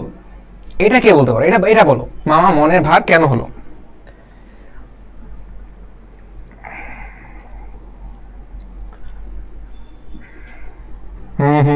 ঠিক আছে। ওকে, মামার মন ভার কেন হলো? মেয়ের বাবা প্রতিবাদী বলে? মেয়ের বাবা প্রতিবাদ করেই নেই, কিছুই বলে না। আপনারা খাওয়ার পর বসে আপনারা চলে যান, উনি কিছু বলেন। উনি খুবই শান্ত স্বভাবের মানুষ ছিল, এটার জন্য ওর মামার খুবই কষ্ট লাগছে, যে কথাই বলে না সে। ওকে, অপর্যাপ্ত বলে এখানে কোনো কিছু বলা ছিল না, জাস্ট বলছে যে নিম্ন মধ্য আয়োজন ছিল। এছাড়া অপর্যাপ্ত খাবার কম দিছে বা বেশি দিছে বলে কিছু বলে নেই। মেয়ের শিক্ষা আমরা তো জানি রে ভাই, মেয়ে তো উচ্চ শিক্ষিত, এটা তো হবেই না, এটা তো বোঝা যাচ্ছে। মেয়ের বয়স বেশি বলে, অ্যান্সার হচ্ছে মেয়ের বয়স বেশি বলে। আটের, হ্যাঁ আচ্ছা, তোমরা এখনো আটই আছো? আচ্ছা হ্যাঁ, নয়ের গ, ঠিক আছে ঠিক আছে, নয়ের গ যে বলছো, থ্যাংক ইউ। ওকে, মেয়ের বয়স বেশি বলে, মেয়ের বয়স কত ছিল? 15। তখনকার সময় বেশিরভাগই 11 থেকে 13 বছরের মধ্যেই বিয়ে ডান। ওকে, আগেকার সময় তখন জাস্ট এটা থেকে একটু বেশি হলেই মেয়ে বড় হয়ে গেছে, মেয়ে বুড়া হয়ে গেছে, মেয়ে বিয়ে দেওয়া যাবে না, এই জন্যই তার মন ভার হয়ে গেছে। মেয়ের বয়স যদি আরো কম হইতো বেটার হইতো। জানি না ওদের মেন্টালিটি কিরকম ছিল, বাট গল্পে যেহেতু বলছে আমাদের পড়তেই হবে, কিছু করার নাই। ওকে, আমরা যদি পরের স্লাইডে যাই। আচ্ছা, অনুপমের কাছে চিরসত্য কি ছিল? ওকে, যদি আমরা বলি যে অবশ্যই চিরসত্য ছিল, অবশ্যই বনসত্য হবে না, তার মধ্যে জিনিসটা ছিলই না। বিবাহ হইতে পারে, গানের ধোয়া জীবনে ছিলই না। গলার স্বর, ওকে, গলার স্বরটা কোত্থেকে আসলো? যে কল্যাণী যখন ট্রেনে উঠে তখন সে বলছিল জায়গা আছে, সে এটা একদম মৃত্যু পর্যন্ত মনে কানে শুনবে যে জায়গা আছে জায়গা আছে জায়গা আছে। কি লেভেলে ডেসপারেট একটা মানুষ, যে সারাক্ষণই মানে জায়গা আছে চিন্তা করতে থাকবে। তো অবশ্যই বিবাহ হবে না, সে লাস্টে হচ্ছে বিয়ে নিয়ে অনেক চিন্তায় ছিল, যে তাকেই বিয়ে করতে হবে, এরকম ডেসপারেট একজন মানুষ। তো গলার স্বরই হবে। কেন? সে কল্যাণী বলেছিল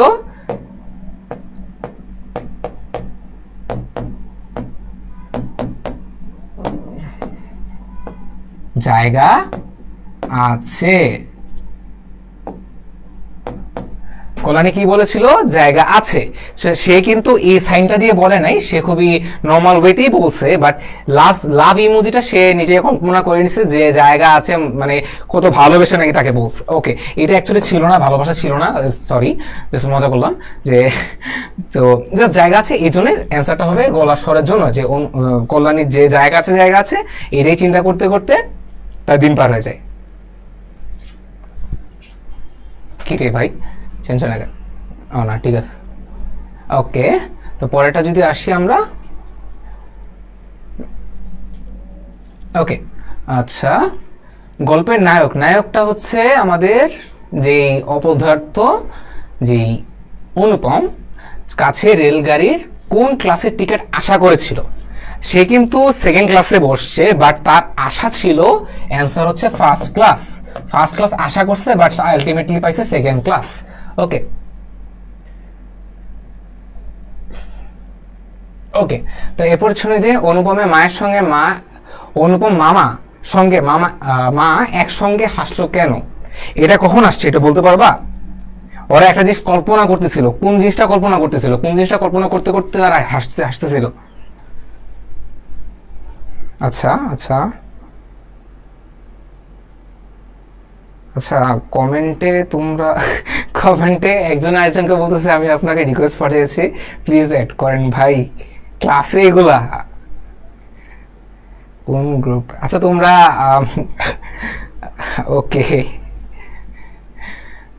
হ্যাঁ অনেকে বলতেছে হচ্ছে 12 পাত্রী দুরবস্থা কল্পনা করে, তারা যে বরপক্ষ অনেক মানুষ নিয়ে যাবে, অনেক মানুষ নিয়ে গেলে তারা যে নাকানি চুমানি খাবে একটা, যে কিভাবে হিমশিম খেয়ে যাবে, এটার জন্যই তারা খুবই এক্সাইটেড ছিল যে তারা কষ্ট পাবে, তারা হিমশিম খেয়ে যাবে, এটা তারা খুবই এক্সাইটেড হিসেবে নিচ্ছিল। যাই হোক, কি কি বলবো আর। ওকে, মামা মন ভার কেন হলো? আচ্ছা এটা অলরেডি মনে একবার আসছিল, তো আমরা এটা অ্যান্সার জানি। অ্যান্সারটা হচ্ছে মেয়ের বয়স বেশি বলে। ওকে,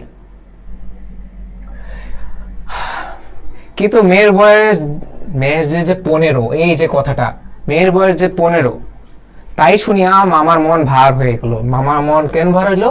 15 বছর বয়স বলেই সে মান ভার হয়ে গেল। এটা কোন গল্প? অলরেডি আমরা, এটা যদি কেউ নাও পারো সেই বলবা যে অপরাজিতা, কারণ পড়াচ্ছি অপরাজিতা। কারণ এটা যদি তোমার যখন অ্যাডমিশনে আসতো তখন মাথাটা কাজ করতো না, তোমার মাথায় 7টা গদ্য 7টা পদ্য আছে, কোন লাইন থেকে এটা তুলে দিছে। হ্যাঁ অনেকে মামা দেখলেই বোঝা যাবে, এটা জাস্ট একটা উদাহরণ দিলাম, র্যান্ডম একটা লাইন তুলে দিতে পারে, তখন বলবো যে এটা কোন লাইন থেকে আসছে। ওকে, এটা তো বুঝলেই যে অপরিচিতা গল্প। তার বয়স কত ছিল? 15, আর এখন কত? 19, এখন হচ্ছে 19।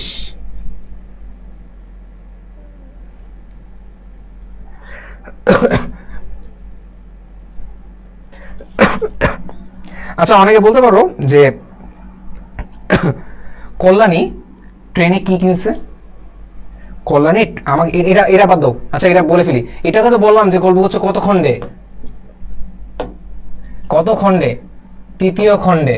তৃতীয় খণ্ডে, অ্যান্সার হচ্ছে তৃতীয় খণ্ড। এটা পাঠ পরিচিতি আছে, তোমরা আমাকে এটা বাদ দাও, এটা অ্যান্সার বলা দরকার নাই। তুমি আমাকে বলো যে কল্যাণীর ট্রেনে কোন জিনিসটা কিনছিল ফেরিওয়ালার থেকে? চানামুট, ঠিক আছে। ওকে, একজন বলছে ফার্স্ট পড়াইতে, আসলে অনেক স্লো পড়াচ্ছি। Okay good. ওকে, চানামুট কিনেছিল। ওকে ওকে, ভাষা কিরকম ছিল? বিনোদতার ভাষা কিরকম ছিল? আমরা জানি বিনোদতার ভাষা ছিল, একটু আগে পড়লাম যে 8, ওর ভাষা ছিল 8, অনেক 8। ওকে ওকে, আচ্ছা পুনর্গড় কোথায় অবস্থিত? এগুলো কিন্তু বই, আর এগুলো কিন্তু আমার না, এডমিশনের কোয়েশ্চেন, রোকেয়া বিশ্ববিদ্যালয়। ওকে, কর্ণগড় কোথায় অবস্থিত এটা বলো। কর্ণগড় কোথায় অবস্থিত এটা বলো।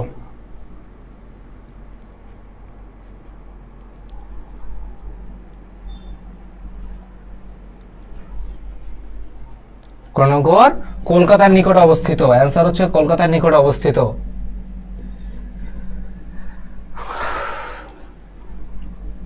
এটা বলো, এটা বলো। মেয়ের বাপের ব্যাপারটাই, মানে খবরটাই মামার কাছে খুবই গুরুত্ব লাগতো কেন? এটা বলো আমাকে।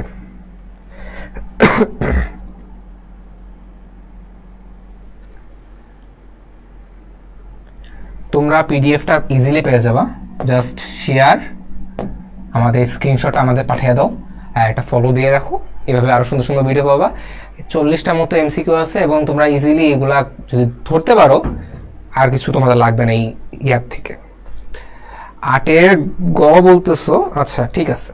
তেজহীন হওয়া চাই, এটা কারণ হচ্ছে যদি গরিব ঘরের সন্তান হয় বা গরিব ঘরের মেয়ে হয়, তাহলে তারা ওদের উপর ডমিনেট করতে পারবে না। মানে হচ্ছে যদি বড় লোক হয় তাহলে বলবে যে মানে ওকে নিচু করে রাখবে অনেক সময়। তো এই জন্য ওরা সবসময় গরিব ঘরে মেয়েই খুঁজে, যাতে তারা তাদের উপরে মানে তেজ চালাইতে পারে। ওকে, আমি বেশি স্লো পড়াচ্ছি, একজন বলে একটু তাড়াতাড়ি পড়ান। ওকে, কলকাতায় এসে মামা মন উতলে হলো কেন? অনুপমের মন উতলে হলো করে দিল কে? আচ্ছা আচ্ছা, অনুভব করে দিল কে? একটু আগে বললাম যে তার বন্ধু হরিশ এসে বলছিল মেয়ে মনে করে একটা খাসা মেয়ে আছে। খাসা মেয়েটাকে, মেয়েটা হচ্ছে কল্যাণী। ওকে,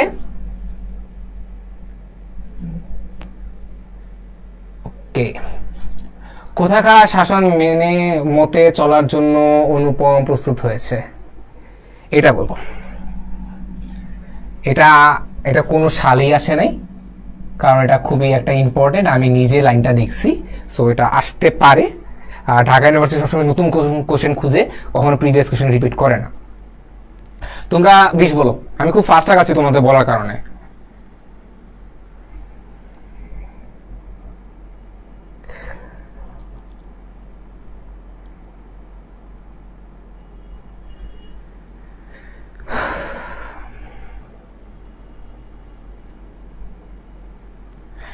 বিশের খ, ঠিক আছে, বিশের খ অ্যান্সার হচ্ছে বিশের খ, অনন্তপুরে।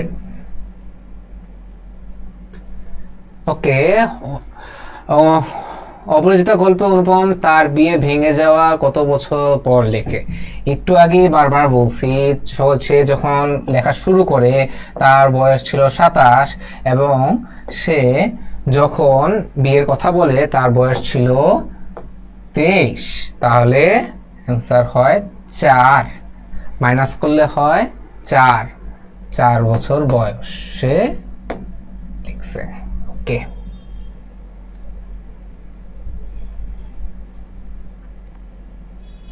ওকে, গল্পে মাতৃ আজ্ঞা বলতে কি বোঝানো হয়েছে? মাতৃ আজ্ঞা বলতে এটা বলো।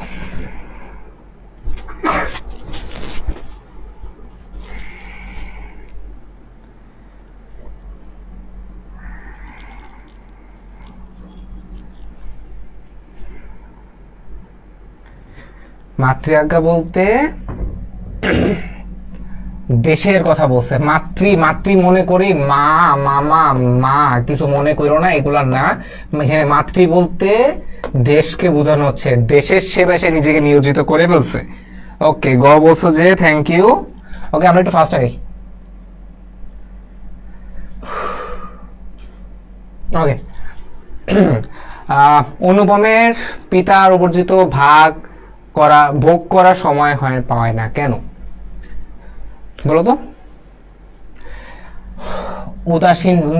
উদাসীন না, অসুস্থও ছিল না, কৃপণ তো মামা, এছাড়া ওনারা কেউ না, তো হবে অকাল মৃত্যু। তার মৃত্যুর কারণে সে তা সম্পত্তি ভোগ করতে পারে নাই, যেটা ওনার স্ত্রী অর্থাৎ অনুপমের মা এবং অনুপম ভোগ করতেছে।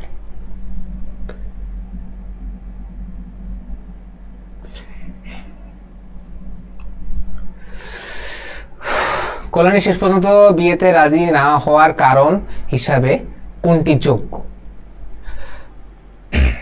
অনেকে বলতে পারে প্রতিশোধ বা দেশপ্রেম, যে কোনো একটা। ঘৃণা হবে না, ঘৃণা হইতে পারতো, অনুমান প্রতি ঘৃণা এসে পড়ছে, বাট এটা বুঝায় না কিন্তু একবারও যে সে ওকে দেখতেই পারে না অর সামথিং, এটা না। দীক্ষাত ওয়ার্ডটাই কেমন জানি, একটু আগে বললাম যে মাতৃ আজ্ঞা, সো ওই মাতৃ মানে দেশপ্রেম, এই হিসাবে দেশ। এইভাবে একটার সাথে একটা মিলাইতে হবে। এমসিকিউ, প্রতিশোধ না, সে কোনো প্রতিশোধ নেয় নাই, সে প্রতিরোধ করছে, সমাজ থেকে সে প্রতিরোধ করছে যৌতুক প্রথা। ওকে, এখানে এই পার্টটা হবে না, এই পার্টটা হবে না।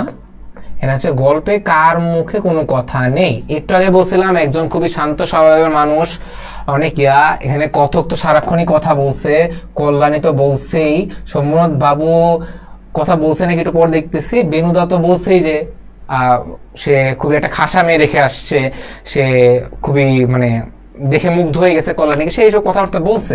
তাহলে কার মুখে কোনো কথা ছিল না? শম্ভুনাথের মুখে কোনো কথা ছিল না। ওকে, ওকে, দেন যদি এটাতে আসি, ওকে, তো কল্যাণী কেন হিন্দিতে কথা বললো যে না আমরা গাড়ি ছাড়িব না, এটা কেন বলছিল? আচ্ছা, এটা বাদ দাও, আমাকে বলো যে কল্যাণী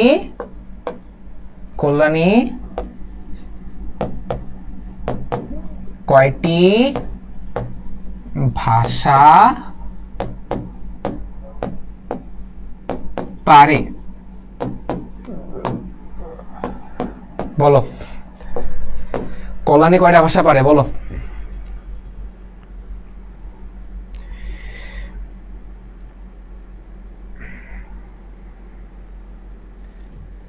কল্যাণী কয়টা ভাষা পারে? আমি খুব ফাস্ট আগাবো, আমি কিন্তু এখন আর থামতেছি না। কল্যাণী কয়টা ভাষা পারে?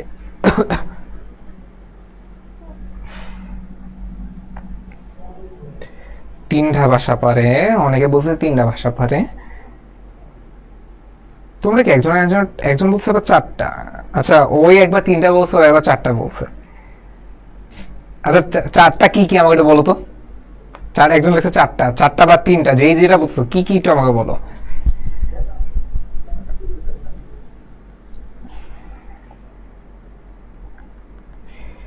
ওকে, সে ভাষা পারতো তিনটা, সে ভাষা পারতো তিনটি। কি কি পারতো? বাংলা, ইংলিশ ও হিন্দি। সে এই তিনটা ভাষা পারতো। বাংলা, ইংলিশ, হিন্দি, এই তিনটা ভাষা পারতো। এটার অ্যান্সার কি? এটার অ্যান্সার হচ্ছে কর্মচারীরা ভারতীয় বলে সে হিন্দি ভাষায় কথা বলছে, ভারতীয় হিন্দি বলে। সো এটা মাস্টার হবে না, মেয়েটি না, সকলে হিন্দি বুঝে না। সবাই কেন হিন্দি বুঝবে? কলকাতার স্টেশন কেন সবাই হিন্দি বুঝবে? কর্মচারীরা যারা টিকিট নিতে আসে তারা হচ্ছে হিন্দি পারে। So that's why. ওকে, এইটাকে বললাম যে কখ। আচ্ছা, অনুপমের কত বছর বয়সে মাতুল ছেড়েছিল? মাতুল মানে কি? মাতুল মানে কি আমাকে বলো তো। মাতুল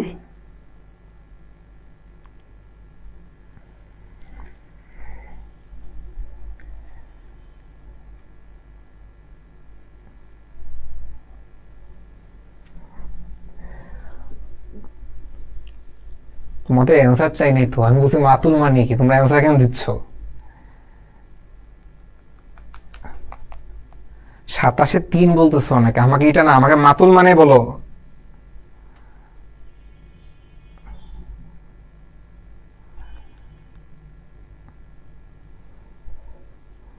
মাতুল মানে মাতৃভূমি লিখছে একজন। মাতুল মানে মাতৃভূমি না। হ্যাঁ, এই তো একজন বলছে মামা, ঠিক আছে, মাতুল মানে মামা। সে মামাকে ছেড়ে দিছিল, মামা এত ডিস্টার্ব করছে ওকে, মামাকে ছাড়তে বাধ্য করছে 27 বছর বয়সে। 27 বছর বয়সে মামা, অ্যান্সার হচ্ছে মামা। মাতুল মানে মামা, মামা মামা, ঠিক আছে, মাতুল মানে মামা। ওকে, তোমার ফার্স্ট আগে। ওকে, অপরাজিতা গল্পে কল্যাণী বিয়ে করা না করার কারণ কি ছিল? অবশ্যই আমরা জানবো আত্মমর্যাদা। এগুলো তো হবেই না, অপবাদ দেয়নি তাই কেউ। পিতা তো তাকে আদেশই করে নাই, পিতা ওই কিছুই বলে নাই। আর লোক লজ্জা, লজ্জা পাওয়া উচিত অনুপমের। ও যা কাজ করছে অনুপমের লজ্জা পাওয়া উচিত। সো অ্যান্সার হচ্ছে এটা। ওকে, এটা তোমার রাবিতে আসছে, আমার বানানো কোনো কোয়েশ্চেন না। সো তোমরা যদি পারো তো বুঝতে পারছো তোমাদের প্রিপারেশনটা খাই। ওকে, তো অপরাজিতা গদ্যে অনুপমের বাবা কি করে জীবিকা অর্জন করত? আচ্ছা, অনুপমের বাবা আমরা জানি যে ডাক্তার কে ছিল, এটা আমাকে বলতো, ডাক্তার কে ছিল? আমাদের বইয়ে এগুলো কোনো উল্লেখই নেই, এই দুটো উল্লেখ নেই, শুধু এই দুটার কথা উল্লেখ আছে। ডাক্তার অ্যান্সার হবে উকালতি। অনুপমের বাবা উকালতি করতো, কিন্তু ডাক্তার কে ছিল?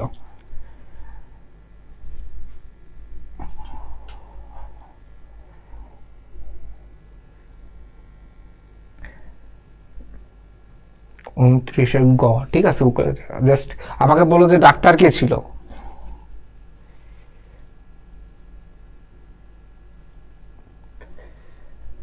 শম্ভুনাথ সেন, ঠিক আছে, শম্ভুনাথ।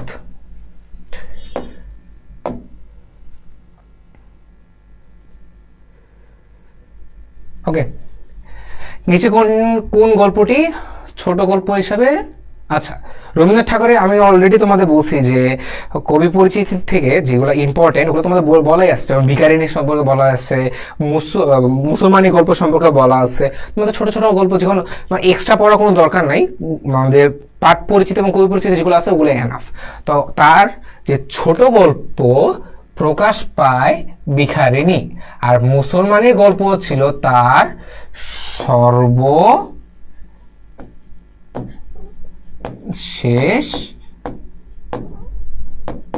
গল্প।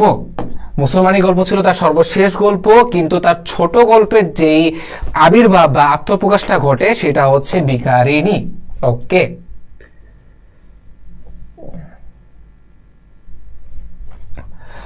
ওকে, আচ্ছা এটা একবার আসছিল, আমি এটা স্কিপ করলাম, এটা রিপিট হয়েছে। তাও যারা নতুন আসছো, অ্যান্সার হচ্ছে অপরাজিতা। ওকে, জায়গা আছে, একটু আগে বললাম যে জায়গা আছে কথাটা অনুপম যে ডিসপারেট একজন মানুষ, সে একটা মেয়ে যে জায়গা আছে এটা যে সারা জীবন সে মনে রাখবে, কি লেভেলের ছেলে সে আমি জানি না।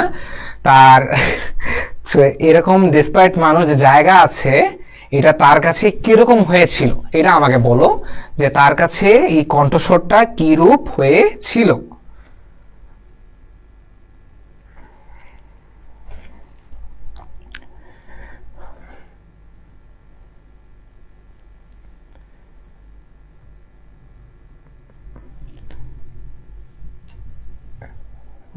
32-এর, আচ্ছা 32-এ ক বলতেছে সবাই, জীবনের,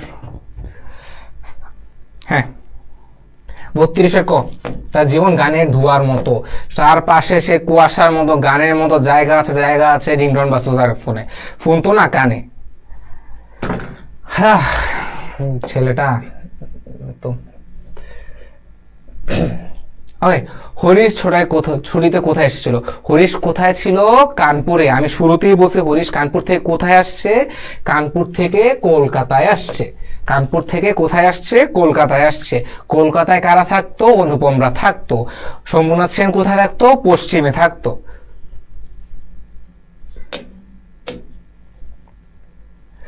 ওকে, আচ্ছা এটা তো হবে না, এটা তোমাদের একটা ছিল মুখর মুখা। মুখর মুখা বলতে কি বোঝায়? মুখর মুখা বলতে কি বোঝায় এটা একটু বলো তো।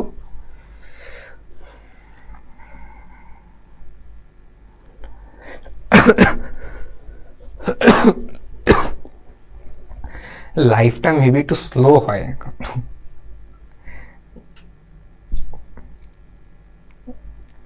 হ্যাঁ, আমি ডেলিভারি দেওয়ার কয়েক সেকেন্ড পর লাইভে যাই, সো কমেন্টগুলো একটু লেটে আসে।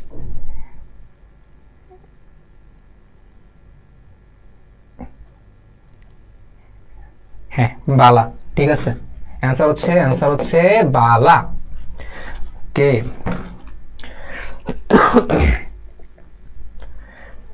ওকে, আমাকে বলো তো যে শেখরা যে আসছিল, শেখরা শেখরা সাথে কোন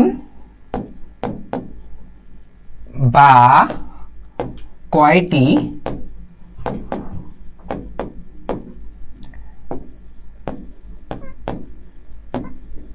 জিনিস এনেছিল? আমাকে বলো তো যে শেখরা যে গহনা পরীক্ষা করে সে কোন কোন জিনিস এবং কয়টি জিনিস এনেছিল, এটা আমাকে বলো তো।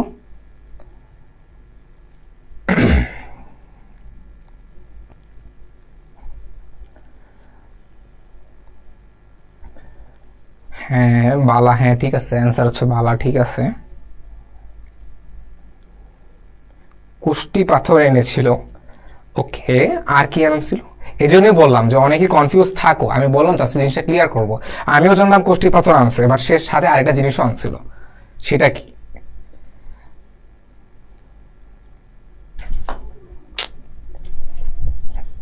হাত ঘামতে থাকে, সব পিছলে যায়। ওকে, অ্যান্সার হচ্ছে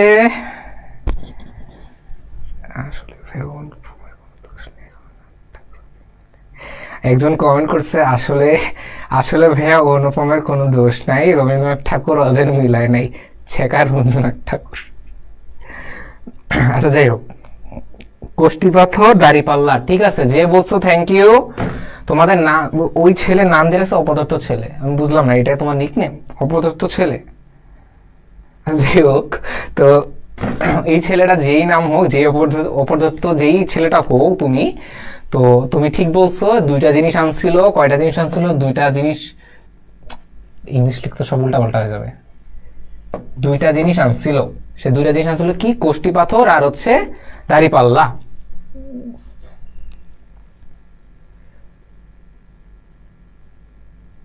ওকে, অপরিচিত বলবে মামা, মামা বিবাহ বাড়িতে কেন খুশি হননি। ওকে, এটা আমি, তোমরাই বলবা নাকি কেন খুশি হননি?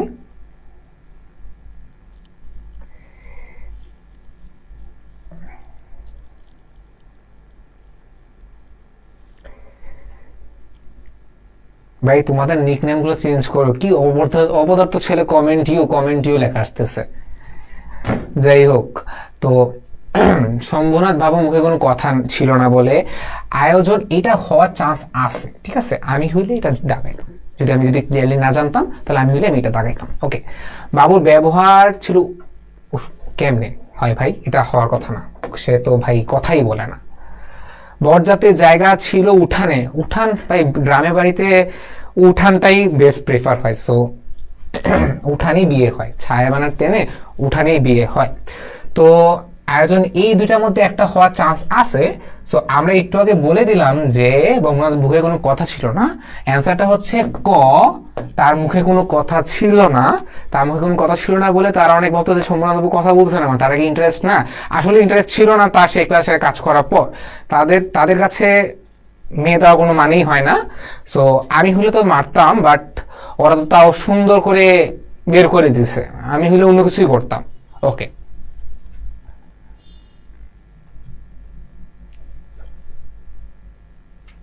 ওকে আর বেশি নাই, আর মনে হয় আর 5টা শুধু। ওকে, তো ফুলগুর বাড়ি, একটু আগে বললাম যে ফুলগুর বাড়ি, এটা হচ্ছে এখানে গ হবে, এটা হবে না। ফুলগু, ফুলগু বলতে কি বোঝানো হয়েছে, এটা কি মানে কিসের সমান বলা হয়েছে? তো সবকিছু প্রাধান্য বিস্তার করবে, মামা কিন্তু সবকিছু প্রাধান্য বিস্তার করছে। ফুলগু যদি মামার সাথে তুলনা করা হয় তাহলে সবকিছু, হ্যাঁ একটা নদী, এটা তো সমান ফুটিয়ে তোলা আছে, এটা তো ভাই শব্দ তো টিকা হয়েছে, শব্দ তো তোমরা চাই না যে নদীর বালি। ওকে, সবকিছু নিজের মতো আত্মস্থ করে নে, সবকিছু বললাম যে বালু উপরে থাকে, মামার মতো, মামা পুরা পরিবেশটাই গ্রাস করে রাখছে, এটা হওয়ার চান্স আছে। এবং রোদ থেকে বালি, এটা কি ভাই, এটা অপশন দেখলে তো হাসি আসার কথা, এটা হবে না। তো তো অ্যান্সারটা হচ্ছে, অ্যান্সারটা তোমরা বলো।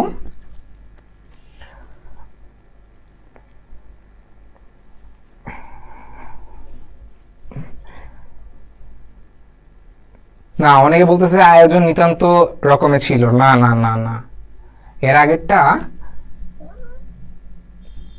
এটাই হবে। সম্রাটবাবু মুখে কোনো কথা ছিল না, এটা হবে অ্যান্সার।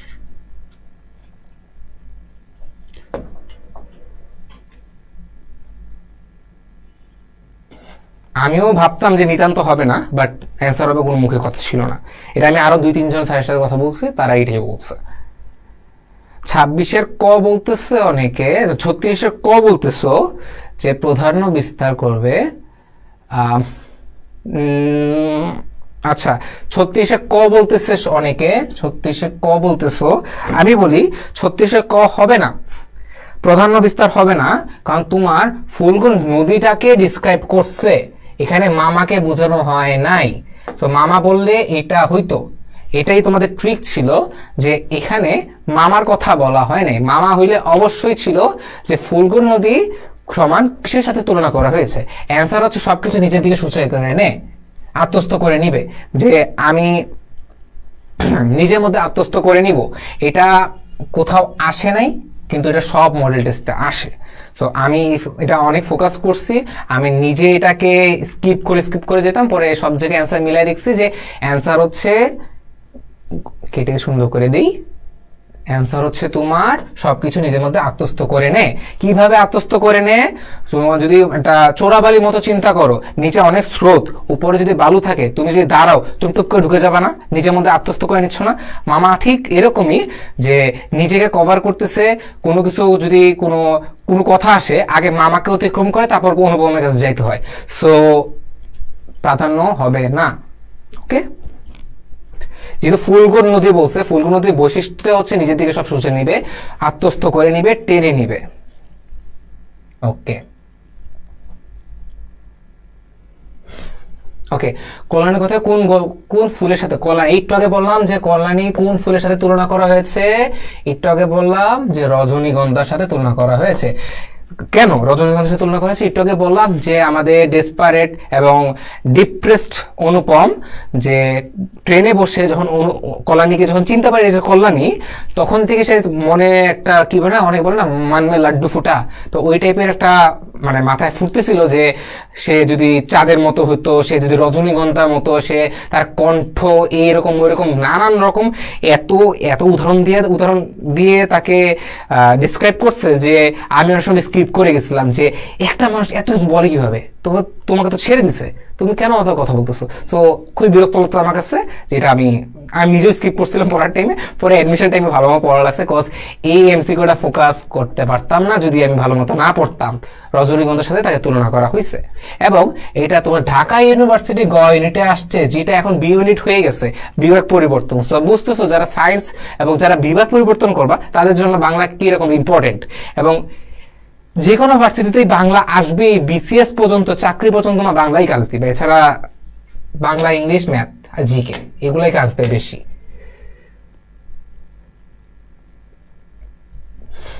ওকে, ছোটবেলায় অনুপম পণ্ডিত মনের সাথে কি তুলনা, কিসের জন্য তাকে বিদ্রোহের পাত্র হতো, এটা আমাকে একটু বলো।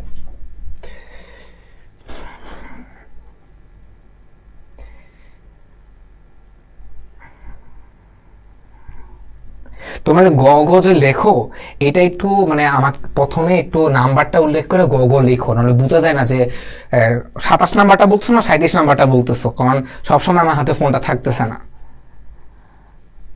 38-এর খ বলতেছে সুন্দর চেহারার জন্য।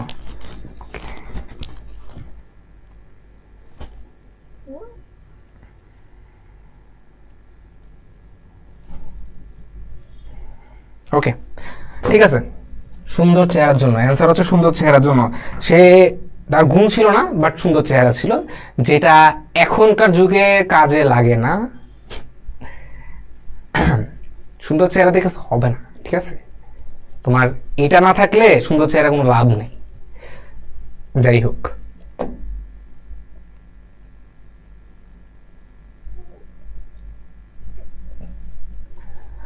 এই যে যেটা বললাম রক্তকবরী, রক্তকবরী কোন ধরনের রচনা, এটা তোমাদের পাঠ কবি পরিচিতিতে আছে, এটা হয় সোনার তরীতে অথবা এই অপরিচিতাতেই। রক্তকবরী কি, এটা শুধু ঢাকা ইউনিভার্সিটি গ ইউনিটেই না, আমি এইবারও জাহাঙ্গীরনগরও পাইছি।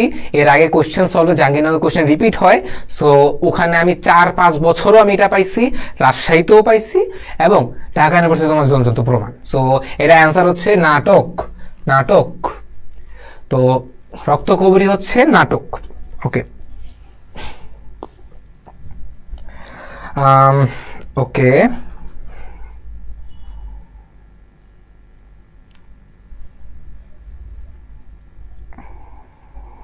আচ্ছা আমাকে বলো যে ট্রেনে, আমাকে তোমরা বলো যে ট্রেনে যে কল্যাণী, কল্যাণী সাথে সাথে কয়জন কয়জন মেয়ে ছিল, কল্যাণীর সাথে কয়জন মেয়ে ছিল। আর মনে হয় 2টা এমসিকিউ আছে, এই জন্য আমি এটা বলতেছি, শেষ করে দিব ক্লাস আর 2-3 মিনিটের মধ্যেই। হ্যাঁ নাটক, ঠিক আছে, তোমরা অ্যান্সার বলছো, হ্যাঁ নাটক। আমাকে জাস্ট এটা অ্যান্সার দাও, কল্যাণীর সাথে কয়টি মেয়ে ছিল। বইয়ে স্পষ্ট করে লাইনটা লেখা আছে, আমি নিজে অ্যাডমিশনের সময় গোল করে রাখছিলাম।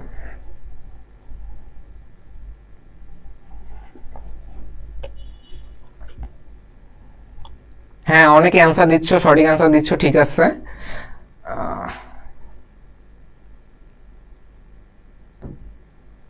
ওকে ওকে, অনেকে বলছে যে না লিখে মুখে বলে খুব তাড়াতাড়ি হবে, ঠিক আছে আমি লিখবো না। ওকে ঠিক আছে, তোমার কথাই মানলাম যে লিখলে আমারও কষ্ট হয়, থ্যাংক ইউ, আমি তো আমার সময় বাঁচাই দিলাম। ওকে ওকে, অ্যান্সার হচ্ছে 2 থেকে 3 জন।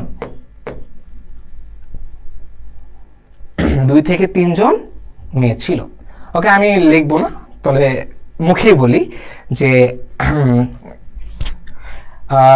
একটা কথা বলছে যে অসম্ভব ধুম উঠেছে। অসম্ভব ধুম উঠেছে এই কথাটা কখন বলা হয়েছিল, কোন কোন দিনটাকে কেন্দ্র করে অসম্ভব ধুম উঠেছে এই কথাটা বলা হয়েছে, একটু বলো তো আমাকে।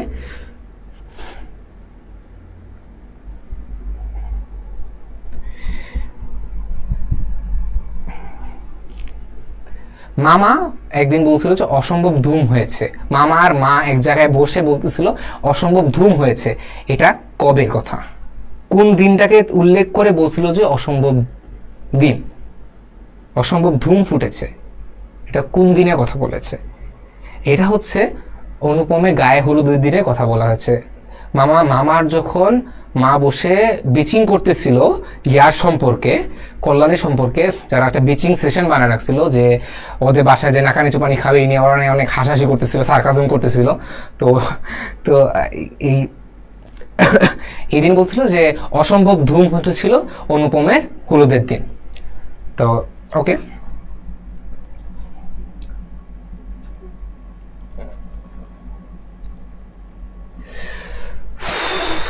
এইটা বলো আমাকে, বলো যে অপরিচিত গল্পে পদক্ষেপের ইতিহাস কার পদক্ষেপের কথা বলা হয়েছে।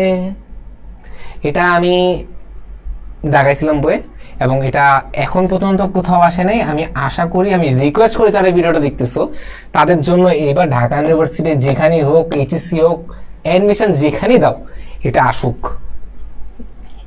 অনেকেই পারবে না, অনেকেই পারবে না। তোমরা জিনিসটা শেয়ার দিয়ে রাখলে সাথে সাথে পিডিএফটা ভাইয়ারা দিয়ে দিবে। তোমরা পেজটাকে ফলো করে রাখো, বাংলার সামনে গত পদ্য নিয়ে এরকম আরো এত টিপস আসবে। আমি আসতে পারি এই টিপস দিতে, বা বড় ভাইয়ারাও আসতে পারে এই টিপস দিতে। তোমরা এই এক ক্লাসে দেখছো কতগুলো এমসিকিউ দেখলা, জানতেও পারছো, কথাও বলা হয়েছে তোমাদের অনেক কিছু।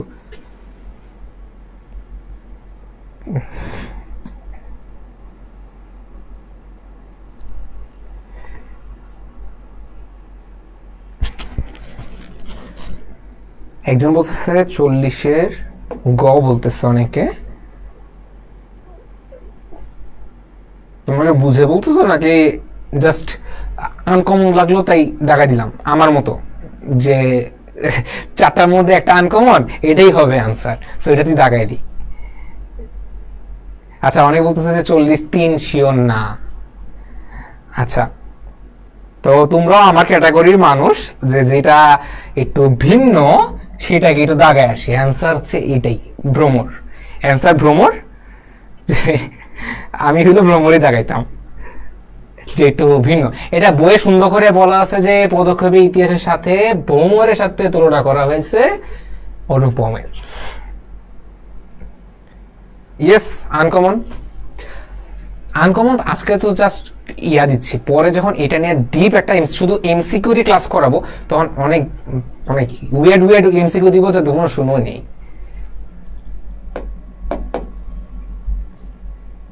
ওকে, মেবি এটা মেবি লাস্ট এমসিকিউ হোক, মেবি। ওকে, অপরিচিত গল্পে একজোড়া ইয়ারিং মন্তব্য কি ছিল? আচ্ছা, এই যে অপরিচিত গল্পে একজোড়া যে ইয়ারিং আনছিল, এটা সম্পর্কে শেখরা কি বলছিল? নিখাত বলছিল, পিতামহদের আমলে বলছিল, নাকি বিলাতি মাল বলছিল, নাকি হাল ফ্যাশনে? জিনিসটা কি? এটা তো ভাই দেখলি বাদ, এটা তো পড়াই দরকার নাই। 41-3 বলতেছে বিলাতি মাল, ইহা বিলাতি মাল।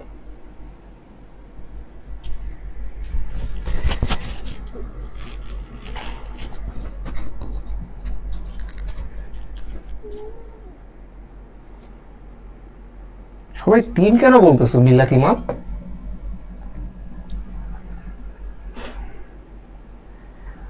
অ্যান্সার হবে হচ্ছে পিতামহদের আমলের গহনা। পিতামহদের আমলে গহনা।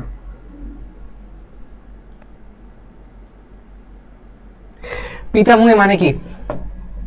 পিতামহী মানে বলো আমাকে, পিতামহী মানে কি? কাকে বোঝানো হয়েছে? পিতামহী বলতে কোন রিলেশনটাকে বলা হয়েছে? আমাকে জাস্ট বলো, পিতামহী মানে কি? এটা অ্যান্সার এটাই হবে, বিলাতি মাল না।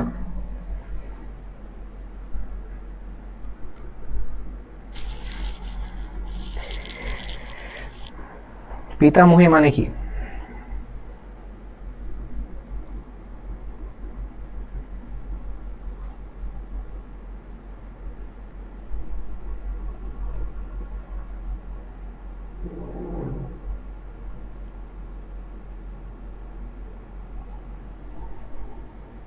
আচ্ছা, হয়তো আমার বুঝতে হয়তো কোথাও ভুল হয়েছে, ওয়েট এক মিনিট।